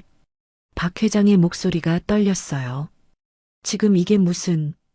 박 회장은 바닥에 떨어진 전단지를 집어들었습니다. 자신이 17년 동안 수백 장, 수천 장 뿌렸던 그 전단지, 딸을 찾아 헤매던 그 긴 세월의 흔적, 그리고 지영의 얼굴을 바라보았어요. 지영 학생, 당신이 왜... 박 회장의 눈에 경악이 서렸습니다. 그리고 그 뒤로 믿기지 않는 희망이 교차했어요. 설마... 박 회장의 다리가 휘청거렸습니다. 17년을 포기한 채 살아온 아버지, 딸을 잃어버린 죄책감에 일에만 매달렸던 아버지, 차갑고 냉정한 사업가의 얼굴 뒤에 숨겨두었던 상처가 지금 이 순간 한꺼번에 터져 나오려 하고 있었습니다. 여보, 윤숙이 눈물범벅이 된 얼굴로 박 회장을 불렀어요. 이 아이가 예은이야. 우리 예은이가 돌아왔어. 박 회장의 다리가 휘청거렸습니다. 벽에 손을 짚어야 했어요. 그날 박 회장의 입에서 떨리는 목소리가 새어나왔습니다. 남대문 시장 인파가 그렇게 많을 줄 몰랐어. 지영은 고개를 들어 박 회장을 바라보았어요. 처음 만났을 때의 그 차갑고 냉정한 사업가의 얼굴이 아니었습니다. 지금 눈앞에 있는 건 17년 동안 죄책감에 시달려온 아버지의 얼굴이었어요. 내 손을 잠시 놓친 게 내 평생의 형벌이 될 줄은 몰랐다. 박 회장이 천천히 지영에게 다가왔습니다. 미친 듯이 찾았어. 전단지를 뿌리고 경찰서를 찾아다니고 그런데 찾을 수가 없었어. 시간이 지날수록 희망이 사라졌지. 박 회장의 눈에 눈물이 고였어요. 지영은 그 눈물을 보며 가슴이 먹먹해졌습니다. 우리 부부가 원래 부자였던 게 아니야. 박 회장이 말을 이었어요. 너를 잃어버렸을 때 우리는 작은 가게를 하는 가난한 부부였어. 너를 잃고 나서 그 죄책감을 잊으려고 미친 듯이 일에만 매달렸지. 돈을 벌면 널 찾을 수 있을 것 같았거든. 박 회장은 거실을 둘러보았습니다. 화려한 샹들리에 값비싼 그림들, 넓은 공간. 그렇게 해서 이 집을 지었어. 이 돈을 모았어. 그런데 박 회장의 목소리가 갈라졌어요. 돈이 쌓일수록 집안의 온기는 사라졌어. 내 엄마는 우울증에 시달렸고 나는 점점 더 차가운 사람이 되어갔지. 윤숙이 지영을 아는 채 고개를 끄덕였습니다. 그래서 하준이를 입양했어. 박 회장이 말했어요. 내 빈자리를 채우고 싶었고 내 엄마의 우울증을 치료하고 싶었고 후계자도 필요했으니까. 그 순간이었습니다. 그러니까 차가운 목소리가 거실에 울렸어요. 모두가 고개를 돌렸습니다. 2층 계단 중간에 하준이 서 있었어요. 언제부터 거기 있었는지 얼굴이 싸늘하게 굳어 있었습니다. 결국 나는 예은이라는 누나의 빈자리를 채우러 온 도구였네요. 하준의 목소리가 떨렸어요. 분노인지 슬픔인지 알 수 없는 떨림이었습니다. 내가 아무리 노력해도 엄마 눈에 내가 안 보였던 이유가 그거였어요. 나를 보면서 다른 사람을 보고 있었던 거잖아요. 하준아. 윤숙이 지영을 놓고 하준에게 다가가려 했어요. 하지만 하준은 한 발 물러섰습니다. 아빠가 나한테 그렇게 엄격했던 것도 그래서였죠? 후계자가 필요해서 데려온 거니까. 사랑해서가 아니라 필요해서. 하준아, 그게 아니야. 박 회장이 말했지만 하준은 듣지 않았어요. 이제 진짜 딸이 돌아왔으니까 나는 필요 없는 거죠? 하준의 눈에 눈물이 고였습니다. 하지만 울지 않으려고 이를 악물었어요. 됐어요. 다 됐어요. 하준은 돌아서서 계단을 뛰어 올라갔습니다. 쿵쿵쿵 발소리가 복도를 울렸어요. 그리고 방문이 쾅 닫히는 소리가 들렸습니다. 딸깍 문 잠그는 소리까지. 윤숙과 박 회장은 서로를 바라보았어요. 미안함과 당혹감이 뒤섞인 얼굴이었습니다. 하준이한테 가봐야겠어. 윤숙이 먼저 계단을 올라갔어요. 박 회장도 뒤따랐습니다. 거실 한복판에 지영만 남겨졌어요. 지영은 멍하니 그 자리에 서 있었습니다. 방금 전까지 엄마의 품에 안겨 울던 감격은 온데간데 없었어요. 대신 가슴을 짓누르는 무거운 죄책감이 밀려왔습니다. 나 때문이야. 내가 나타나지 않았으면 이런 일은 없었을 거야. 지영은 손에 쥔 전단지를 바라보았어요. 꼬깃꼬깃 구겨진 종이. 17년 전에 자신의 얼굴이 거기 박혀 있었습니다. 2층에서 윤숙의 목소리가 들려왔어요. 하준아, 문 열어. 엄마야. 대답이 없었습니다. 하준아, 제발. 엄마 말 좀 들어봐. 여전히 대답이 없었어요. 지영은 그 자리에 주저앉았습니다. 다리에 힘이 풀렸어요. 내가 없어야 이 집이 평화로울 거야. 나만 아니었으면 하준이가 저렇게 상처받지 않았을 텐데. 기쁨보다 두려움이 더 컸습니다. 감당할 수 없는 무게가 어깨를 짓눌렀어요. 할머니 생각이 났습니다. 수선집에서 기다리고 계실 할머니. 이 사실을 알면 얼마나 놀라실까요? 지영의 눈에서 눈물이 흘러내렸어요. 기쁨의 눈물이 아니었습니다. 혼란과 두려움의 눈물이었죠. 2층 복도에서 윤숙의 울먹이는 목소리가 계속 들려왔어요. 하준아, 엄마가 미안해. 윤숙은 하준의 방문에 머리를 기댄 채 말했습니다. 처음엔 정말 그랬을지도 몰라. 내 말이 맞아. 예은이의 빈자리를 채우고 싶었던 거야. 윤숙의 목소리가 떨렸어요. 그런데 하준아, 내가 아파서 밤새 앓던 날 기억나? 내가 고열에 시달리는데 엄마가 얼마나 무서웠는지 알아? 문 너머에서는 아무 소리도 들리지 않았습니다. 하지만 윤숙은 계속 말했어요. 그리고 내가 처음 나한테 엄마라고 불러주던 날, 유치원에서 돌아와서 현관문 열자마자 엄마하고 뛰어들던 내 모습, 그때부터 넌 누군가의 대신이 아니었어. 그냥 내 아들 하준이었어. 윤숙의 눈에서 눈물이 흘러내렸습니다. 엄마가 내 상처에 눈이 멀어서 내가 얼마나 사랑스러운 아이인지 제대로 표현 못했을 뿐이야. 정말 미안해. 정말. 윤숙이 떨리는 손으로 문고리를 잡았어요. 하준아, 엄마가 지금에야 깨달았어. 그동안 내가 살 수 있었던 건 잃어버린 아이에 대한 기억 때문이 아니었어. 매일 아침 내 눈을 맞추고 학교 다녀왔다고 인사하던 너 때문이었어. 윤숙의 목소리가 갈라졌습니다. 예은이가 돌아온 게 기쁜 만큼 내가 우리 곁에 없었으면 어쨌을까 생각하니 엄마는 지금 가슴이 더 내려앉아. 넌 예은이의 대신이 아니야. 넌 그 긴 지옥 같은 시간 속에서 우리 부부를 버티게 해준 구원이었어. 박 회장이 윤숙 옆에 섰어요. 그리고 묵직한 목소리로 말했습니다. 하준아, 아빠다. 잠시 침묵이 흘렀어요. 아빠가 너한테 후계자니 뭐니 몰아세웠던 건 사실 내 욕심 때문이었다. 박 회장의 목소리도 떨렸습니다. 내 아들이니까. 누구보다 잘나야 했으니까. 자꾸 욕심이 났던 거야. 내가 잘 되길 바라는 마음이 너무 커서 표현이 잘못됐어. 박 회장이 문에 손을 얹었어요. 예은이가 혈육이라면 너는 우리가 가슴으로 낳아 함께 살아온 진짜 아들이다. 이 집엔 이제 잃어버린 딸과 든든한 아들, 둘 다 있는 거야. 박 회장의 눈에서 눈물이 흘러내렸습니다. 아빠가 미안하다. 아빠를 한 번만 믿어다오. 긴 침묵이 흘렀어요. 윤숙과 박 회장은 문 앞에서 움직이지 않았습니다. 하준이 나올 때까지 기다릴 거였어요. 문 너머에서 아무 소리도 들리지 않았습니다.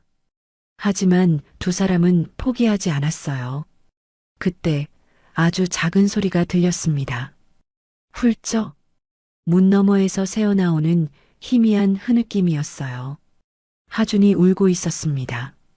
부모님의 말을 듣고 문에 등을 기댄 채 소리 없이 울고 있었던 거예요. 윤숙의 눈에서 다시 눈물이 흘러내렸습니다. 박 회장도 입술을 꽉 깨물었어요. 그리고 한참 뒤, 딸깍, 문 잠금이 풀리는 소리가 들렸습니다. 천천히 문이 열렸어요. 하준이 문틈 사이로 얼굴을 내밀었습니다. 눈이 빨갛게 부어 있었어요. 하준은 부모님을 바라보며 작게 중얼거렸습니다. 진작 그렇게 말해주지. 목소리가 떨렸어요. 원망이 아니었습니다. 서운함과 안도가 뒤섞인 복잡한 감정이었죠. 나도 알아요. 엄마 아빠가 나 안 사랑한 건 아니라는 거. 그냥 표현이 서툴렀던 거잖아요. 하준의 눈에서 눈물이 흘러내렸어요. 근데 그게 그렇게 힘들었어요. 사랑받고 있는 건지 아닌 건지 모르겠어서. 윤숙이 먼저 하준을 끌어안았어요. 으스러지게 부서질 듯이 꽉 안았습니다. 하준아, 우리 아들. 박 회장도 두 사람을 감싸 안았어요. 세 사람이 복도에서 서로를 부둥켜 안고 울었습니다. 그때 하준이 고개를 들었어요. 계단 아래 거실이 보였습니다. 거기에 지영이 혼자 서 있었어요. 전단지를 꼭 쥔 채 멀찍이 서서 이쪽을 바라보고 있었습니다. 부모님 품에서 빠져나온 지영의 눈과 하준의 눈이 마주쳤어요. 지영의 표정이 굳어 있었습니다. 마치 자신이 이 자리에 있으면 안 된다는 듯 뒷걸음질을 치려는 것 같았어요. 하주는 부모님의 품에서 살짝 빠져나왔습니다. 그리고 계단을 내려가기 시작했어요. 하준아? 윤숙이 불렀지만 하주는 대답하지 않았어요. 계단을 내려가 거실로 걸어갔습니다. 지영 앞에 멈춰 섰어요. 두 사람은 말없이 서로를 바라보았습니다. 선생님, 하준이 먼저 입을 열었어요. 아니, 하준이 고개를 저었습니다. 누나, 지영의 눈이 커졌어요. 거기서 뭐해요? 누나도 이 집 딸이라며. 하준이 툭 던지듯 말했어요. 목소리는 퉁명스러웠지만 눈은 웃고 있었습니다. 지영의 눈에서 눈물이 흘러내렸어요. 하준이 지영의 소매를 잡았습니다. 그리고 계단 쪽으로 이끌었어요. 가요. 엄마 아빠 기다려요. 지영은 하준에게 이끌려 계단을 올라갔습니다. 복도에서 윤숙과 박 회장이 기다리고 있었어요. 윤숙이 한 팔로 하준을, 다른 한 팔로 지영을 끌어당겼습니다. 박 회장이 커다란 팔로 세 사람을 모두 감싸 안았어요. 예은아, 미안하다. 박 회장의 떨리는 목소리가 들렸어요. 널 너무 늦게 찾았지? 그리고 고맙다. 무사히 돌아와줘서. 박 회장이 하준의 머리를 쓸어내렸습니다. 하준아, 너도 고맙다. 우리 곁을 지켜줘서. 네 사람은 서로의 심장 박동을 느끼며 하나가 되었어요. 지영은 그제야 깨달았습니다. 자신이 낀 자리가 타인의 자리를 뺏은 게 아니라는 걸. 비어있던 마지막 조각이 끼워져서 드디어 가족이라는 그림이 완성된 거라는 걸. 네 사람은 복도에서 한참 동안 서로를 안고 울었습니다. 17년 만에 완성된 가족. 그 순간만큼은 세상 그 무엇도 이들을 떼어놓을 수 없을 것 같았어요. 평창동 저택에서의 폭풍 같은 상봉이 지나간 밤이었습니다.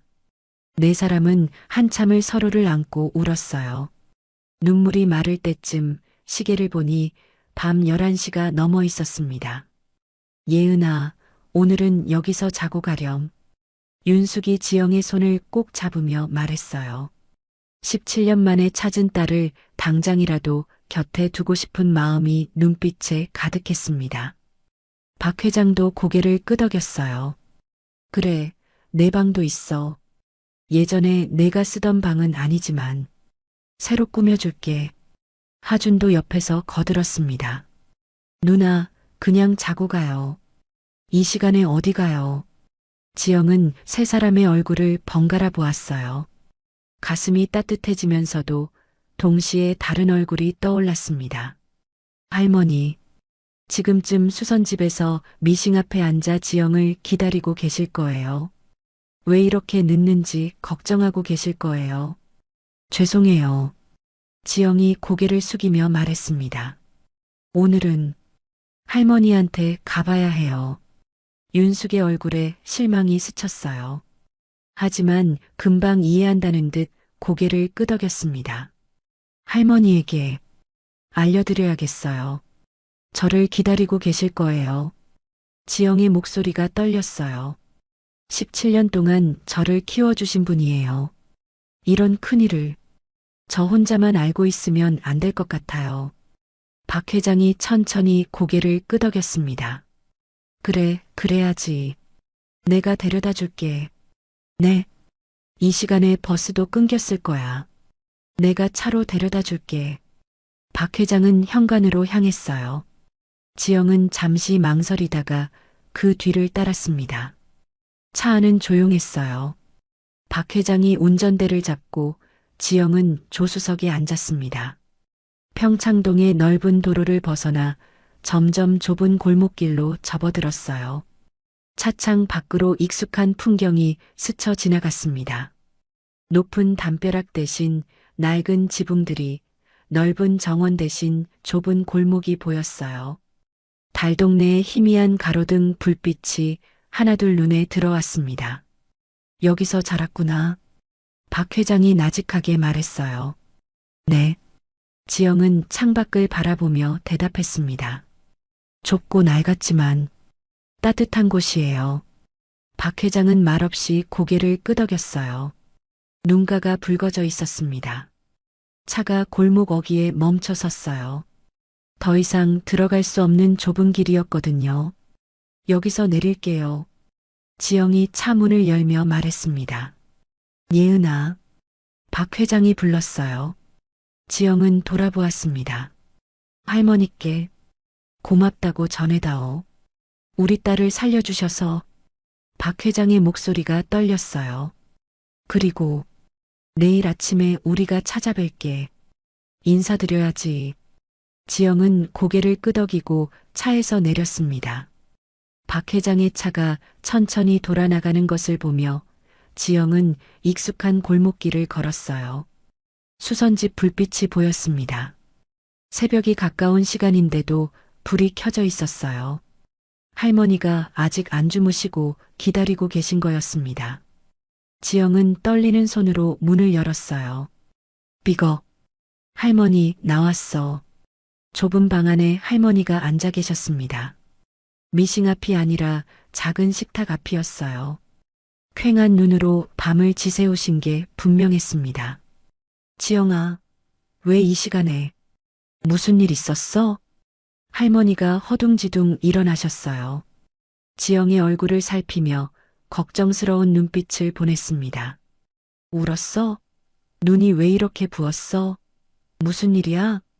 지영은 대답 대신 주머니에서 접어둔 종이를 꺼냈어요. 구겨지고 눈물 자국이 묻은 전단지.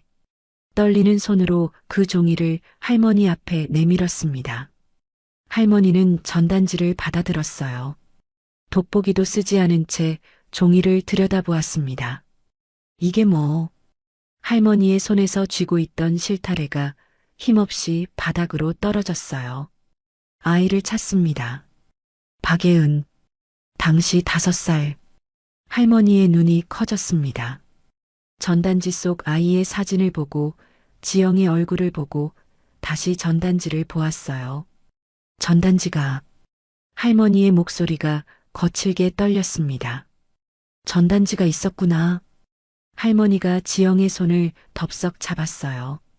돋보기를 고쳐 쓸 생각도 못한 채 그저 지영의 손만 꽉 쥐었습니다. 할머니. 지영이 울먹이며 말했어요. 이 전단지 속 애가 나 맞지? 할머니는 대답하지 못했습니다. 다리에 힘이 풀린 듯 그 자리에 주저앉았어요. 맞구나. 할머니의 눈에서 눈물이 흘러내렸습니다. 5살 때 너와 꼭 닮았구나. 세상에 이런 일이. 할머니가 두 손으로 얼굴을 감쌌어요. 내가 내 부모님을 찾아주지 못한 게 평생 짐이었는데 이제야 잠이 오겠구나. 지영은 할머니 앞에 무릎을 꿇고 앉았어요. 할머니의 손을 잡았습니다. 할머니, 울지 마. 내가 찾은 거야. 내가 부모님을 찾은 거야. 할머니는 한참을 울었어요. 17년 동안 가슴에 묻어두었던 짐을 내려놓는 것처럼 소리 없이 어깨를 들썩이며 울었습니다. 다음 날 아침이었어요. 수선집 문을 두드리는 소리가 들렸습니다. 똑똑. 할머니가 문을 열자 박 회장과 윤숙이 서 있었어요. 윤숙의 손에는 과일 바구니가 들려 있었습니다. 안녕하세요. 저희가 예은이 부모입니다. 윤숙의 목소리가 떨렸어요. 할머니는 두 사람을 방 안으로 들였습니다. 좁은 방이었지만 할머니는 정성껏 방석을 깔아드렸어요. 윤숙은 방에 들어서자마자 할머니 앞에 엎드렸습니다. 이마가 바닥에 닿을 정도로 깊이 절을 했어요. 할머님, 감사합니다. 윤숙의 목소리가 떨렸습니다. 우리 아이를 이렇게 따뜻하게 키워주셔서 정말 감사합니다. 박 회장도 옆에서 고개를 숙였어요. 할머니는 윤숙의 손을 맞잡으며 일으켜 세웠습니다. 아이고, 이러지 마세요. 제가 뭘 했다고. 할머니의 눈에도 눈물이 고였어요. 남대문 시장에서 지영이를 발견했을 때 파출소에 맡겼어요. 근데 부모가 안 나타나서 보육원에 갔었죠. 할머니는 잠시 말을 멈추고 지영을 바라보았습니다. 면회를 갈 때마다 그 조그만 게 내 치맛자락을 잡고 안아주는데 눈앞에 밟혀서 도저히 살 수가 없었어요. 그래서 데려와 이름을 지어주고 키웠죠. 할머니의 목소리가 잠겼어요. 이 아이가 내 목숨줄이었어요. 덕분에 나도 이 험한 세월 외롭지 않게 살았어요. 윤숙이 다시 할머니의 손을 잡았습니다. 할머님 덕분에 우리 아이가 이렇게 바르고 따뜻하게 자랐어요. 평생 은혜를 잊지 않을게요. 할머니와 윤숙은 마주보며 눈물을 흘렸어요. 두 어머니가 서로를 위로하는 모습이었습니다. 지영은 그 모습을 보며 할머니의 구분 등 뒤로 다가갔어요. 그리고 가만히 할머니를 안았습니다. 할머니, 응, 나 이제 아빠 엄마가 지어준 예은이라는 이름으로 살게요. 할머니의 어깨가 굳었어요. 하지만 할머니도 우리 할머니야. 그건 절대 안 변해. 지영의 목소리가 단단했습니다. 할머니가 돌아보며 지영의 얼굴을 쓸어내렸어요. 그래, 우리 강아지. 네가 행복하면 돼. 그게 할머니 소원이야. 박 회장이 조심스럽게 입을 열었습니다. 할머님, 한 가지 말씀드려도 될까요? 네, 말씀하세요. 저택 근처에 작은 집을 마련해드리고 싶습니다. 마당도 있고 예은이와 하준이가 언제든 놀러 갈 수 있는 곳으로요. 할머니는 손사래를 쳤어요. 아이고, 그런 건 됐어요. 여기서 살던 대로 살면 되지. 할머님, 박 회장이 진지하게 말했습니다. 저희 딸을 17년이나 키워주셨어요. 이건 보답이 아니라 저희 가족이 되어달라는 부탁입니다. 윤숙도 옆에서 고개를 끄덕였어요. 할머님도 우리 가족이에요. 예은이의 할머니니까 우리 모두의 할머니예요. 할머니의 눈에서 다시 눈물이 흘러내렸습니다. 평생 혼자 살아온 할머니에게 가족이라는 말이 얼마나 따뜻하게 들렸을까요? 몇 달 뒤 평창동 저택 거실에는 변화가 있었어요. 차갑기만 하던 벽면에 사진 한 장이 걸렸습니다. 환하게 웃고 있는 5사람의 사진이었어요. 박 회장과 윤숙이 가운데 서 있고 양옆에 예은과 하준이 서 있었습니다. 그리고 맨 앞에 의자에 앉은 할머니가 있었어요. 모두가 웃고 있는 가족 사진이었습니다. 누나, 이 문제 어떻게 풀어? 하준이 문제집을 들고 예은에게 다가왔어요. 야, 이것도 모르면서 어떻게 학교 다녀? 바보야? 예은이 퉁명스럽게 대답했지만 입꼬리는 올라가 있었습니다. 뭐야, 누나가 가르쳐 주기로 했잖아. 그건 과외비 받을 때 얘기고. 에이, 가족인데 과외비가 어딨어. 두 사람은 투닥거리며 문제집을 폈어요. 어느새 친남매처럼 자연스러워진 모습이었습니다. 거실 한쪽 햇살이 잘 드는 소파에는 할머니가 앉아 계셨어요. 무릎 위에 예은의 옷을 올려놓고 꼼꼼히 살피고 계셨습니다. 이 옷 단추가 헐거워졌네. 내가 다시 달아줄게. 할머니가 바늘을 들었어요. 50년 넘게 해온 수선 솜씨는 여전했습니다. 윤숙이 차를 들고 다가왔어요. 어머님, 차 드세요. 고맙다. 할머니가 윤숙에게 웃으며 찻잔을 받았습니다. 처음에는 어색했지만 이제는 자연스러워진 관계였어요. 박 회장은 거실 한쪽에서 그 모습을 바라보았습니다. 투닥거리는 두 아이, 차를 나누는 아내와 할머니. 예전에는 상상도 못했던 평화로운 풍경이었어요. 윤숙이 박 회장 옆에 다가와 앉았습니다. 여보, 뭐 생각해요? 그냥 이게 꿈인가 싶어서. 박 회장의 눈가가 붉어졌어요. 17년 동안 미친 듯이 찾아다녔는데 그 아이가 과외 선생님으로 우리 집에 왔었다니. 윤숙이 박 회장의 손을 잡았습니다. 운명인가 봐요. 우리 예은이가 집으로 돌아오게 된 게. 거실에 웃음소리가 퍼졌어요. 그 옆에서 할머니도 웃고 계셨습니다. 17년 전 남대문 시장에서 멈췄던 노래. 그 노래가 이제는 온 가족의 웃음소리와 섞여 완벽한 화음으로 울려 퍼지고 있었습니다. 차가웠던 저택에 온기가 돌았어요. 사진 한 장 없던 거실에 가족 사진이 걸렸어요. 혼자였던 사람들이 이제는 가족이 되었어요. 예은은 창밖을 바라보았습니다. 평창동의 넓은 정원이 보였어요. 예전에는 그 정원이 낯설고 차갑게 느껴졌는데 이제는 달랐습니다. 여기가 내 집이구나. 여기가 내 가족이구나. 예은의 눈에 눈물이 고였어요. 하지만 슬픈 눈물이 아니었습니다.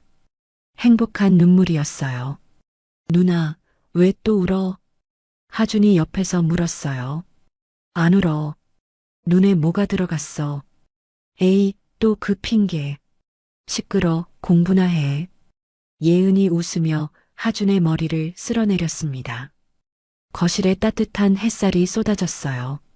5사람의 웃음소리가 저택을 가득 채웠습니다. 오늘 이야기 어떠셨나요? 17년이라는 긴 세월 동안 서로를 찾아 헤맸던 가족이 운명처럼 다시 만나게 된 이야기였습니다.